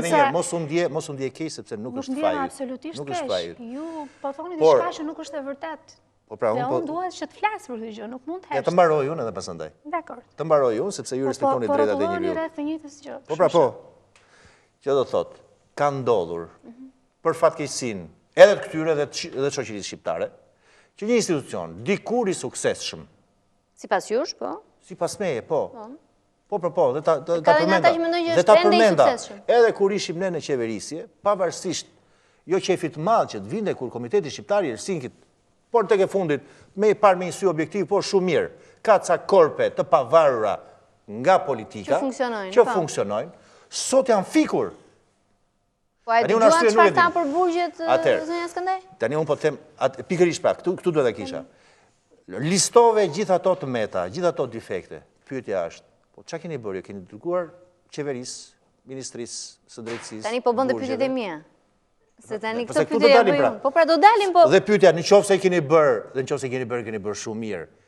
S'keni marrë asnjë lloj përgjigje, dhe pse s'keni marrë përgjigje, dhe pse s'reagoni sepse kjo është çështja në këtë pikë. Okej, ta pyesim. Fakti, ta mbyllun tani këtë histori. Dhe nëse ju s'keni reaguar, atëherë çdo kush ka të drejtë të dyshojë, siç unë po dyshoj në këtë mes, që ju ndoshta jeni komod me këtë lloj apatie tuaj dhe të qeverisë. Ky është problem i madh. Ky është problem shumë i madh dhe unë thash, nuk keni faj juaj. Faj është i kësaj qeverie ordi që nuk pyet askënd. Nuk do t'ja di fare për veprimtarinë tuaj. Okej, se është debat shumë politik, tani po të kishim dikën nga majoranca e balanconte. Dalim, kemi dalë. Do duhet të gjejmë burimin e skeqes. E burimi i skeqes është pikërisht mendja e mbyllur e kësaj qeverie dhe pandjeshmëria e saj. Nuk e di zonja Skënderaj, do thuash diçka? Që po, gjetjet e rekomandimet që janë konstatuar nga monitorimet e institucioneve të ekzekutimit vendimeve penale janë bërë me dije Drejtorisë Përgjithshme të Burgjeve, institucioneve të ekzekutimit vendimeve penale që janë monitoruar dhe Ministrisë së Drejtësisë. për ato shkelje të cilat kanë qenë flagrante, janë bërë reagime publike të cilat jo vetëm janë dërguar media së shkruar dhe elektronike dhe të gjithë aktorëve të sistemit të drejtësisë, por në të njëjtën kohë ne i kemi të publikuara dhe janë shumë lehtësisht aksesueshme, qoftë në website-in tonë, por qoftë dhe në rrjetet sociale që ka Komiteti Shqiptar i Helsinkit. Pjesën mediatike të pankën që janë pothuajse të përjamshme, e di se na vijnë reagimet. Po unë nuk e konceptoj dot, domethënë se si një organizat shumë e nderuar, me veprimtari shumë intensive, të shkojë të reduktohet dhe të thotë që suksesi ynë është kemi çuar 3 çështje në Strasburg dhe 1 çështje në gjykatën e Korçës. Po çe, avokat janë këta. Ka avokat që e bëjnë shumë herë më mirë këtë punë. Zëri i shoqërisë civile, nuk po flas vetëm për i shoqërisë civile në tërësi, sepse nuk janë vetëm këta. Janë edhe shumë organizata të tjera që financohen fort madje për mbrojtjen edhe të dënuarve, që askush nuk reagon. Ky është problemi. Ky është problemi i madh që ka pllakosur sot. Okej. Po, zoti Koçebashi, për avokatën e popullit? Atëherë, unë jam një çik në pozicion më të sepse ne përfaqësojmë një institucion kushtetues, por specifikisht përfaqësojmë dhe këtë mekanizëm kombëtar paralajmërimit torturës, i cili buron nga një konvent ndërkombëtare, dhe kjo është detyra jonë që në bashkëpunim me qeverinë, në bashkëpunim me sistemin penitenciar të kritikojmë, të rekomandojmë dhe të ndihmojmë që të përmirësohen rast pas rastit, dhe ne kemi një eksperiencë 10 vjeçare me të gjitha qeveritë dhe me gjithë sistemin që duhet të vazhdojmë përmirësimin e sistemit dhe të mos bëjmë 2 hapa para, 1 hap mrapa. Ne jemi gjithmonë në një pozicion oponense, sepse krahas edhe inspektimeve parandaluese ne bëjmë edhe hetime ndaj dhunës së ndaj ushtrimit të torturës, për të cilën një farë mënyre në këtë sistem në 10 vjet ka pas përmirësime të dukshme, dhe puna jonë nuk është një vjet, mas 2 vjetëve, po është me ndryshimin e kulturës së respektimit dhe trajtimit të këtyre personave. Jemi në linje dhe me kolegë tonë rajonal dhe ndërkombëtar, kemi statusin A nga Organizata e Kombeve të Bashkuara për independencë, për buxhet të veçantë e të tjera. Nuk jemi të kënaqur, nuk është e thjeshtë sepse 10 vjet ne jemi 3 muaj, 4 muaj në burg, qelin ato qelitë errta, dhe kur nuk kemi mundësi të ndihmojmë dhe të sjellim diçka të re, bëhet e pamujtur puna. Si institucion avokatit popullit ka një farë reputacionit dhe një farë respektimit edhe në përburgje. Edhe të burgosurit ku shkoni për, si ju presin? Sigurisht nga presin mirë, sepse kemi bërë çështë mujtur që zëri tyre të dëgjohet, që të ketë ndryshime ligjore në respektim të drejtave tyre dhe të ketë një tolerancë zero ndaj ushtrimit të dhunës dhe trajtimit degradues dhe shnjërzor. Kjo na bën që të vazhdojmë si një strukturë e vogël prej 5 vitesh për 10 vjet rresht dhe të kemi edhe një farë kredenciali edhe në rajon, për cilën kemi ndihmuar edhe mekanizmat si mota, sepse kemi pas fatin që jemi ndërtuar një ndër mekanizmat e para në rajon dhe kemi ratifikuar opkatin para 10 vitesh. Po, avokat. Ajo që më bën përshtypje mua, me të drejtë, është që ka një gamë të tërë institucionesh, pse jo dhe kushtetuese, pse jo nga shoqëria civile, pse jo dhe nga institucionet shtetërore, që merren me politikat penitenciare, merren me dënuarit. Edhe ne, ajo që më vret mua është që ne ngelim në të njëjtin standard, vetëm konstatimi, nuk ngelim në standardin e përmirësimit të gjërave. Çka se vetë jeta, cilësisht përmirësohet vetë ju, por ende jemi në mungesën e një nevoje ose realizimit të nevojave domosdoshme të gjithë dënuarve me vendim të formës prej gjykatës. Por ne jemi ende të mundur, të gjithne, jemi ende të mundur nga politikat represive ose nga të shënjuarit me gisht në derën e burgut. Jemi të gjithë të riskuar. Ne jemi ende të riskuar, dhe kjo është për të ardhur keq. Ne jemi ende të riskuar nga mëngjesi deri në darkë, jo vetëm nga fjala, por jemi të riskuar edhe nga një seri rregullash, ligjesh, aktesh ligjore të cilat mbartin brenda vete rreziqe të mëdha. Ne jemi sot e pa diskutuar, e pa kolauduar ndryshimet procedurale penale dhe ndryshimet penale. janë të pa kolauduara nga aktorët dhe faktorët.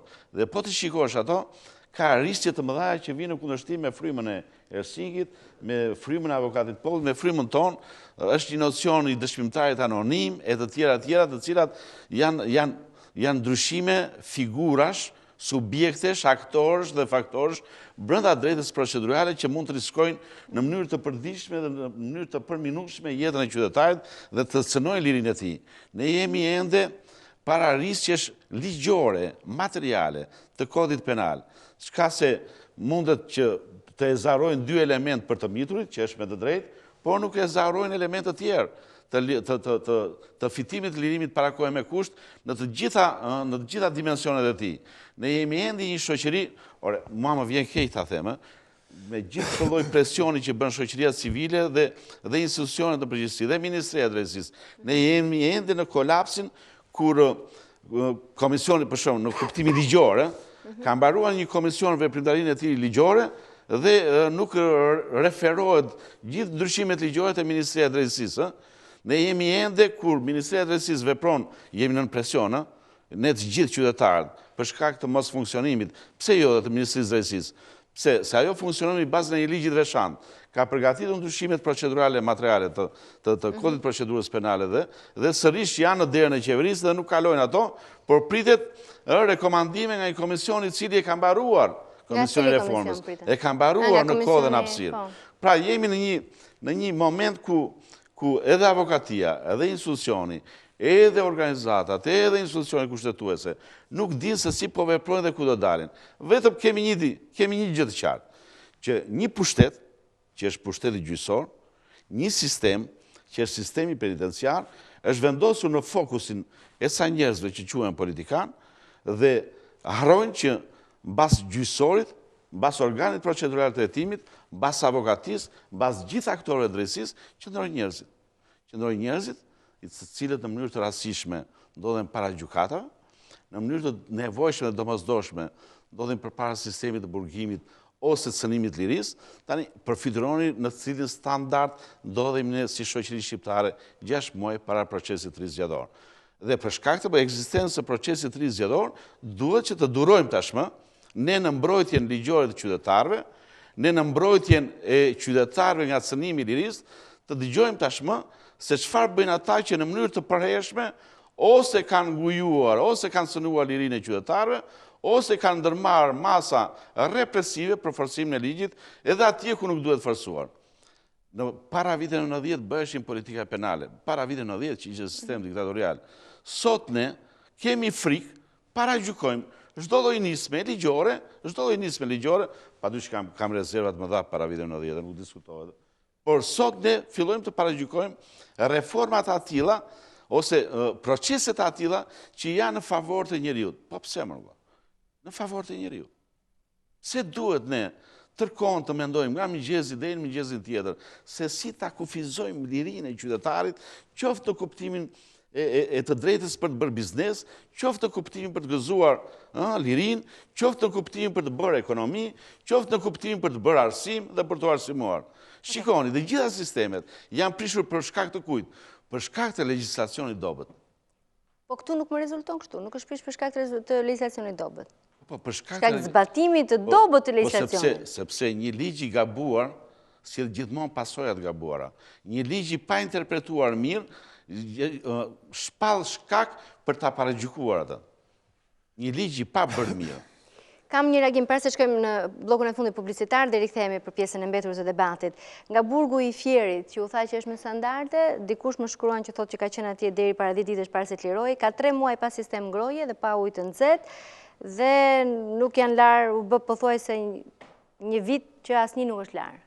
Është një dëshmi që më vjen në faqen e Facebookut, nuk e di se sa mund ta marrim, po mund të verifikohet ndoshta. Është ngroje centralizuar me ajër të kondicionuar me sipas gjithë parametrave, po do t'ja kenë gjetë ndyrën. Mund të ketë Ka ndodhur. dhe një problem tjetër, që institucionet e ekzekutimit vendimeve penale kanë shpeshherë buxhet pamjaftueshëm për të paguar energjinë elektrike dhe ujin. Dhe shpeshherë ndodhen në situatat që privojnë personat e territoriale, më duket, nga liria për t'u ofruar ato shërbime bazike që kanë të bëjnë me ngrohjen dhe shërbimet e higjienës së tyre. Dhe ky është vërtet një problem sepse kthehemi tek pjesa e kostos. Është problem për një pjesë mirë të burgjeve? Një pjesë të mirë të institucioneve që ne kemi monitoruar. Një kohë që është detyrim ligjor që duhet të respektosh të drejtën e ngrohjes për 2 muajt e vitit, me ligj. Në gjykatën e Tiranës kishte vajtur kontroll. Jam për publicitet, se di që po e more. Në gjykatën e Tiranës. Në gjykatën e Tiranës. Se qiri normal, e ketë zonën. Me që përmendë këtë, ka ndodhur në 2014 ajo që s'ka ndodhur në 20 e ca vite, deri në 2014. Ka një institucion ndërkombëtar që monitoron, e di zotria, edhe zonja Besoj, avokati po, që monitoron sistemin e penitenciar nga Këshilli i Evropës, Komiteti për parandalimin e torturës. Raporti fundit që kanë bërë ata ka qenë në vitin 2014. Apo jo? Rekomandimi i parë që kanë dhënë, që s'ka qenë ndonjëherë, di që ka ndodhur në burgun e Fierit. Erdhën zotrinjt, burra dhe gratë nderuar nga Europa, për të trokitur dhe burgu i Fierit dhe mbyllën derën Ilva. Ka ndodhur asnjëherë dhe rekomandimi i parë që kanë dhënë ata në atë raport, apo jo, ka qenë pikërisht kjo. Ta kanë mbyllur dyert institucionet penitenciare, autoritetet shqiptare. Ky është problemi i madh. Kjo është arritja e madhe. Unë nuk e di nëse juve u hapin apo mbyllin dyert. Dyshimet e mia i kam. Në fillimet tona. Ka pas një rast i dënuar dhe këtu në emision nga avokati popull. Nëse shkohet atje dhe ju duhet të shkoni atje 100 inspektime në vit për të parë se si është gjendja. Dhe gjendja është ajo që të shkruan ai fakiri aty. Por Komiteti i Parandalimit të Torturës Këshillit të Evropës, nëse nuk ka informacion, aty qëndron dhe merr menjëherë ministrin e drejtësisë dhe aksesin e ka të garantuar. Dhe nëse mbyllën dyert në Fieri dhe është është problemi i madh me marrëdhënien ndërkombëtare në 2015.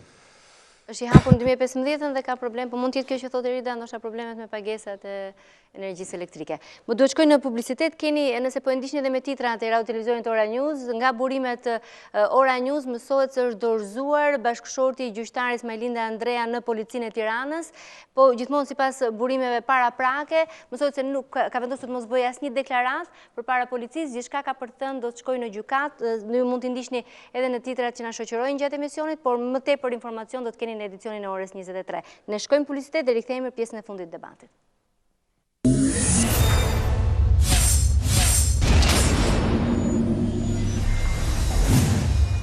Jemi rikthyer në pjesën e fundit të këtij emisioni ku ju folëm gjatë për burgjet, për kushtet dhe me sa duket duhet të jenë duke na ndjekur edhe nga ambientet e vetë burgosurit.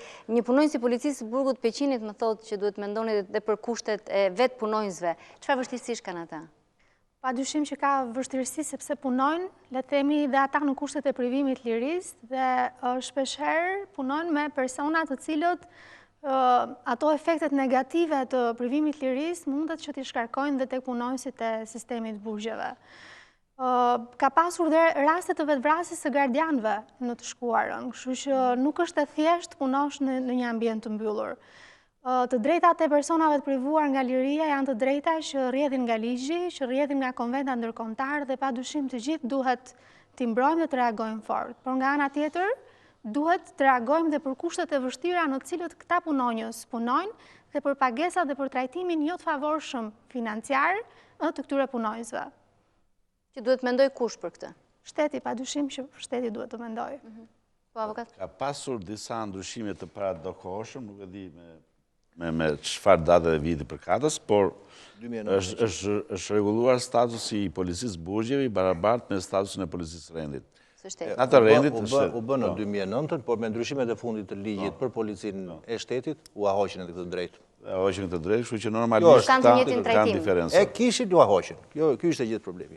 Jo vetëm kaq, por edhe stafi civil e vatur përpjekje gjatë qeverisës së mbarshme që tu jepej statusin e punësit civil. Ju dha. Me ligjin e ri, ju hoqet atyre. Si mekanizëm kombëtar parandalimit të torturës, jam i prirur të qëndroj mandatit ton që ne merremi me personat e privuar nga liria. Megjithatë, është seksioni administratës publike pranë avokatit popullit, i cili e ka ngritë këtë problem për pagesat e orëve jashtë orarit, për uniformat e tjera. Jemi koshient të vështirësive të tyre, sepse jemi atje prezent gjithë vitin, por punët janë të ndara. Mekanizmi kombëtar është për mbrojtjen e të drejtave të personave privuar nga liria. Seksioni i administratës publike pranë avokatit popullit, pranë drejtën e Zënë Skëndaj, ju keni pasur denoncime për sa i takon edhe gjendjes në burgje, po konkretisht për raste të tilla, për persona që janë depresion, që mund të vuajnë mungesën një psikologu, çfarë përgjigje ju kanë dhënë kur keni thënë që ka apo s'ka? Kryesisht personat që kanë probleme psikologjike nuk ankohen, por nga monitorimet që ne bëjmë, sepse janë ndarë në 2 lloj monitorimesh. Monitorime të planifikuara, ku ne shkojmë me nismën tonë dhe marrim 2-3 komponentë që mendojmë që janë të rëndësishëm për t'i patur në fokus të këtij vëzhgimi, dhe kemi monitorime më pas që janë monitorimet sporadike, në bazë të një ankese. Tek monitorimet tematike ose të planifikuara, kemi vënë re që ka persona të cilët kanë probleme të shëndetit mendor.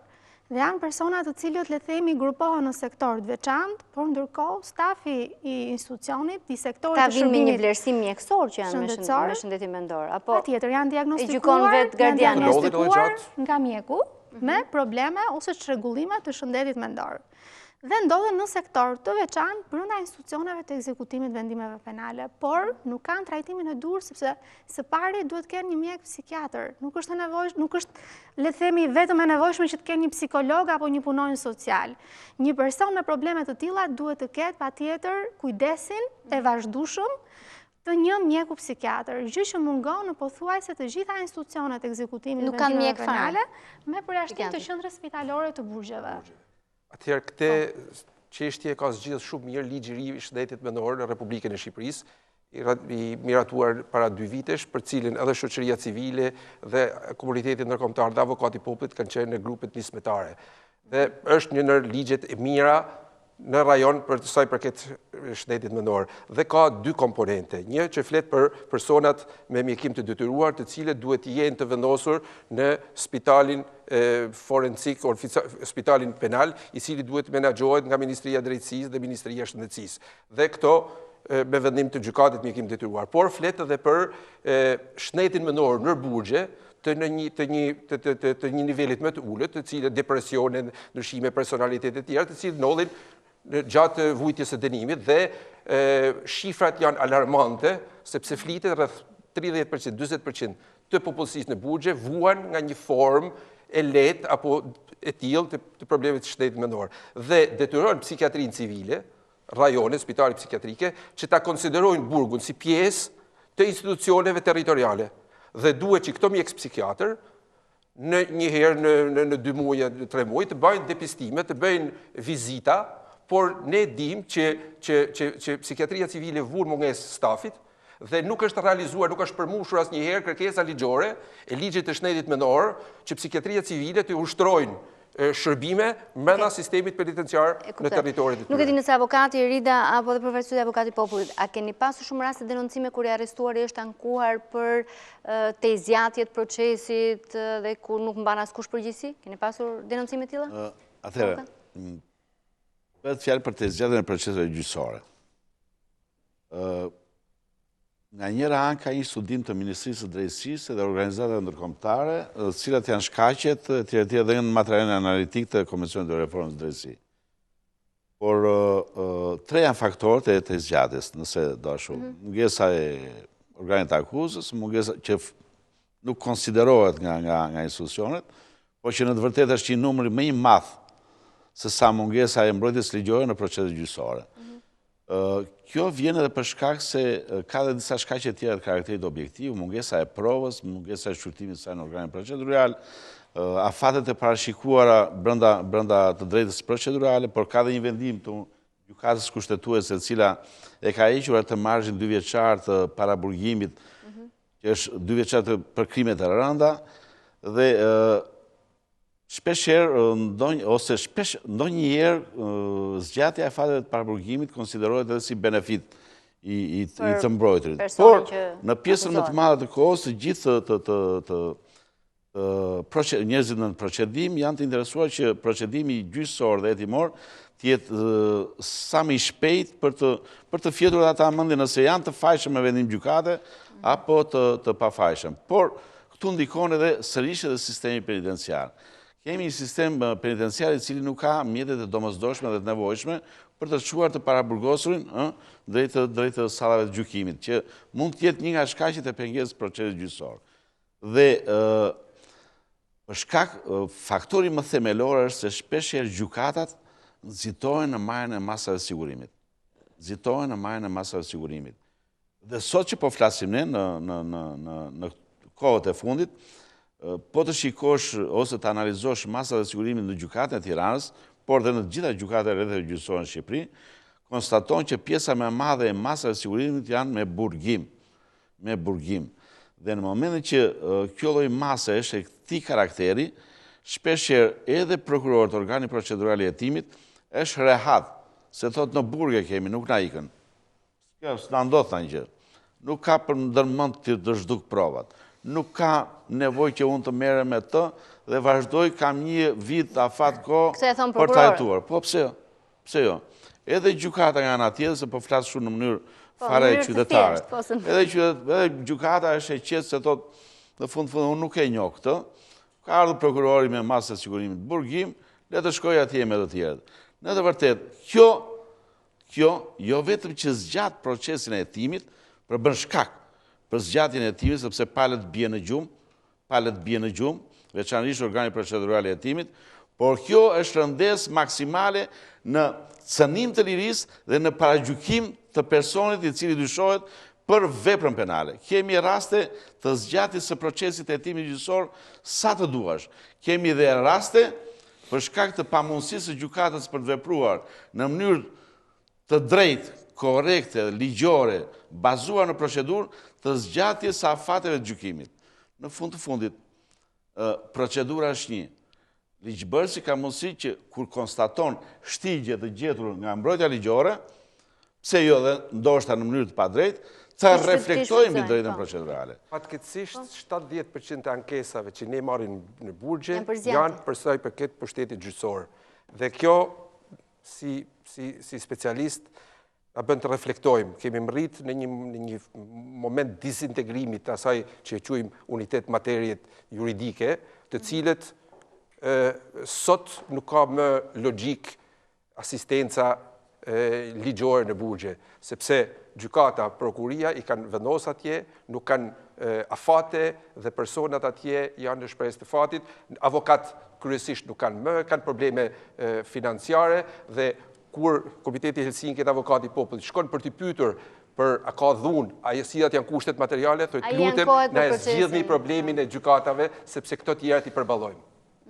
Por duhet ta them më fal. Duhet ta them për shkak të një studimi që është bërë së fundit. Keni dy zonja sot dhe i merrni fjalën. Pardon. S'ka gjë. Jo, s'ka problem. Meqense kam qenë në korrent të këtij studimi analitik që është bërë nga gjykata e Tiranës. E kam lexuar rastësisht domun.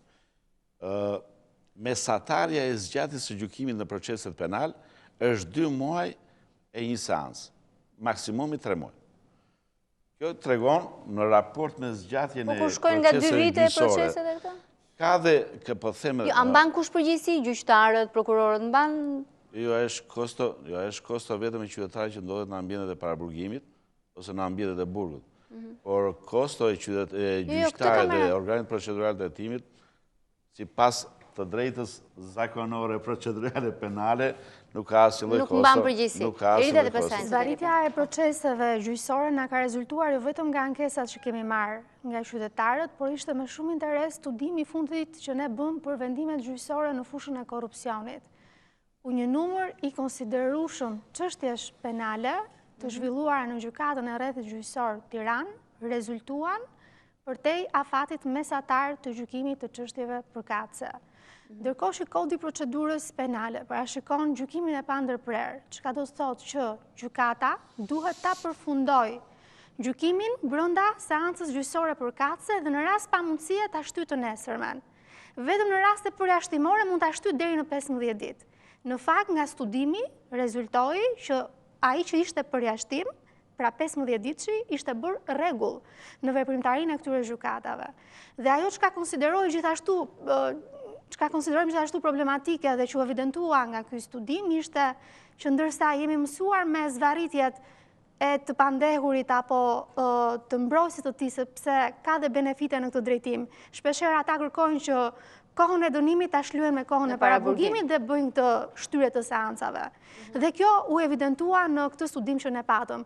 Por një numër i konsiderueshëm seanca gjyqësore ishin shtyrë nga prokurori për mos paraqitje të prokurorit në proces, apo për shkak të kërkesave të vazhdueshme të prokurorit për ta shtyrë çështjen në seancën e radhës. Gjithashtu kishte një numër jo aq të konsiderueshëm shtyrës të seancave gjyqësore për mos formim të trupit gjykues apo për mos paraqitje të gjyqtarit për shkaqe dhe për rrethana të ndryshme në procesin e gjykimit. Kështu që këto janë, le të themi, fakte që padyshim që duhet ta bëjnë sistemin e drejtësisë më të përgjegjshëm dhe më llogaridhënës. Nga njëra anë duhet kemi një organizim më të mirë, qoftë të prokurorisë dhe qoftë të gjykatave, sepse efektivisht ato kanë një ngarkesë dhe duhet që të shmangen gjyqet paralele, por nga ana tjetër duhet kemi një disiplinim më të mirë të palëve në procesin gjyqësor. Dhe gjykata e Strasburgut, se po i rikthehem sërish, por është një mjet shumë i rëndësishëm sepse mbron atë që quhet Konventa Europiane e Drejtave të Njeriut dhe mbron standardet minimale që shteti duhet garantojë për sa i takon respektimit të drejtave të këtyre shtetasve. Në vendimet e saj ka thënë që në rast të se shtyrja bëhet për arsye të qëllimshme dhe të pa justifikuara, procesi duhet vazhdojë. Dhe i takon gjykatës që ta vazhdojë këtë proces. Si vlerësohet kjo nga gjykata pastaj? Shqetësimi i shtyrjes së procesit të gjykimit dhe hetimit mund të jetë një shqetësim normal, qytetar, pse jo dhe ligjor etj. Po kjo është një gjë shumë e thjeshtë në raport me atë që kur organi akuzës duhet të identifikojë çështjen e provës. Është shumë e rëndësishme. Mund ta zgjasësh gjykimin sa të duash, çështja e rëndësia e një procesi penal është prova. Është prova. Dhe në momentin që mësyn trysnon për të reduktuar në kohë procesin e gjykimit duke neglizhuar provën, atëherë është cënuar liria. Duhet të kemi shumë kujdes në raportin që vendoset midis kohëzgjatjes së një procesi dhe neglizhencës për të vajtur te prova. Kjo është shumë e rëndësishme proceduralisht. Kush ta ketë kujdes këtë? Prokuroria dhe gjykata gjithashtu. Dhe mirë po presioni që ushtrohet nga ambienti human, nga njerëzit, të gjitha ngjyrave koloreve, çon ndonjëherë në ridimensionimin në shtrëmsi të raporteve me lirinë. Se ndodh sot, duke trysnuar në hapësirë dhe në kohë për procesin e gjykimit, merren këto masa sigurimi në mënyrë të përditshme me burgim. Me burgim. Nëse cënohet liria, nuk ka rëndësi zgjatja e procesit. E rëndësishme është që kur cënohet liria të vendoset drejtësia. Dhe kjo vendoset nëpërmjet ezaurimit të gjithë rrugës procedurale. Zotja Libe. Jo, në vetvete të zgjatja e proceseve si fenomen në Shqipëri nuk është problem. Sipas një studimi, mesatarja e zgjatjes gjykimeve penale në të gjitha shkallët në Shqipëri shkon diku te 2,3. Mjafton të them që në Itali nuk është për të marrë shembull, por gjithsesi është një vend që s'mund të thua që është pa standarde, shkon deri në 7 vjet. Është Italia, Franca, janë vende të cilat ndëshkohen sistematikisht për të zgjatje të procesit gjyqësor. Nuk është ky problemi. Problemi është tjetër, që paralelisht me zgjatjen e proceseve gjyqësore aq sa shkojnë, ndodhe fenomeni tjetër që i pandehuri, individi, është në arrest në burg, pa prova shpeshherë, pa qenë kushtet e ndalimit, pa qenë kushtet e kufizimit të lirisë. E di pse ndodh kjo? Pambrojtje. Kjo ndodh, edhe pambrojtje, kjo ndodh për 2 arsye. Njëra prej cilave është edhe kuptueshme. Si shoqëri, ne, është edhe me drejt, jemi pak inkvizitor. Inkvizitor, po dhe pak sa të deformuar në identifikimin e drejtësisë. Thënë me fjalë tjera, ne kënaqemi, si shoqëri, si media po doni ju, po dhe si politik, që teksa ndodh një ngjarje rënd penale, individi i dyshuar se mund ta ketë kryer atë, të mund të arrestohet. Dhe gjithë aty, në mënyrë të pandërgjeshme, mendojnë që drejtësia u vunë vënd. Njeriu brenda burgut, drejtësia u vunë vënd. Në fakt, drejtësia s'ka filluar akoma. Pre e kësaj lloj psikoze ka rënë edhe sistemi i drejtësisë. Fillon zinxhiri që nga policia. E merr pa prova tjetrin, jashtë kushteve të flagrancës, jo gjithmonë do kështu, por në një sër rastesh, e arreston, e bën publike çështjen dhe pa kopostale individin e arrestuar, po pa prova, ja dorëzon prokurorisë. Me kërkesë të kujt e arreston policia? Me kërkesë prokurorisë, policia nuk arreston nga vetja vetë? Jo pra, dhe kjo është marrja apo zaptimi i konceptit të drejtësisë. Këtë gjuar të Ilva sa shpesh thot policia, ne po hetojmë, dhe më nuk heton policia. Si pas ligjit do duhet thjesht dhe vetëm të ekzekutoj, vetëm në raste flagrance, do duhet të ndaloj ardhin e pasojave e të kap nëse e gjen aty në rrugë sipër të dyshuarin. Nuk heton prokuroria. Këtu është e kundërta. Shkojnë, arrestojnë njerëzit me dhe pa të drejtë, ja çojnë prokurorisë, e bëjnë publike, e shpallin si sukses, e në fund fillojnë e i bëjnë presion prokurorisë, e cila e ndodhur pa instrumenta publik dhe mediatik për të mbrojtur, çfarë bën? Bën atë që thot prokurori. Siç është dosja, pa prova në shumicën e rasteve, ja lën në derë gjykatës. Gjykata është nën presionin ndodh që publik, gjykatën politik. e merr në telefon kryeministri, dhe ministri brendshëm edhe bën demonstrat. Ka rasti s'ka nevojë të marrë fare në telefon, se del publikisht vëllëllë emrash. Shkon dhe rrethon gjykatën, ç'të bëjnë këta gjyqtar, mëkatar ashtu siç janë.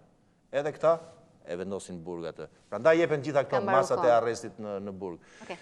Ka përfunduar koha e emisionit. E fundit? Një të fundit fare, fjalin e fundit. Një nga sfidat që reforma në drejtësi do duhet kishte, reale, për ta targetuar problemi, ishte pikërisht kjo. Që të bënte ndryshime, që pikërisht ta ndanin ç'është drejtësi, procedurale, dhe ç'është drejtësia reale, ajo që mendojmë ne si publik, është tjetër gjë. Ta çlironin. Reforma nuk është bërë për këtë drejtësinë e pretenduar, është bërë për drejtësinë reale. Kemi bërë një brim në ujë atëherë. Për drejtësinë e pretenduar do bëhet reforma? Si unë kam thënë shpesh, sepse nëse nuk i japim aftësinë, hapësirën, qetësinë shpirtërore gjyqtarëve dhe prokurorëve që t'japin drejtësi bazuar në ligj dhe në prova, shumë shpejt kemi përtrënë në një drejtësi politike, siç edhe gjasa duket tani. Do flasim gjatë për reformën drejtësi. Faleminderit avokat, faleminderit Rita Skënder, Engelet Alibeaj dhe përfaqësuesi avokat i popullit zot Alfred Koçobanshi. Kam shumë mesazhe nga burgu i Fierit, vazhdojnë të më shkruajnë, ndoshta mund t'ja u vë dhe më vonë dispozicion për amnistin kanë vërejtje për qëndrimin e Partisë Demokratike, zoti Alibeaj. Thonë që ju ndërhyt që të mos futej madje një burgosur para 2 ditësh në burgun e Fierit dhe ka humbur jetën për shkak se nuk përfitoi nga amnistia. Një tjetër thotë si edhe një herë? Një burgosur ka humbur jetën. E thotë dhe emrin, po nuk besoj se mund ta bëjmë pjesë. Ka humbur jetën sepse ky person i kishte ditët e numëruara, por opozita doli kundër amnistisë dhe ky dolëm kundër dhe jemi gjithmonë kundër që ky dënuar vdiq në burg. Që trafikantët e kanabisit dalin nga burgu. Nësa personi tjetër në farë lidhet me amnistin. Dikëj që pas ka dhe një vit burg e kap amnistia, dikëj që ka një vit dhe 20 dit nuk e kap. E se ajo është histori datash. Edhe një gjë tjetër. Amnisti me qëllimet pastra elektorale është mirë që të mos gënjehet askush, as familjarët dhe as të dënuarit që janë aty. Ky është problemi i madh. E shfrytëzoj dhe sekondën e fundit. Më ka përfunduar koha. Çdo lloj procesi amnistie edhe një herë është dëshirë dhe dashuri ndaj njeriu. Nuk ka të bëjë fare me këtë që thotë. Faleminderit për vëmendjen sot, natën e mirë, përfundojmë këtu.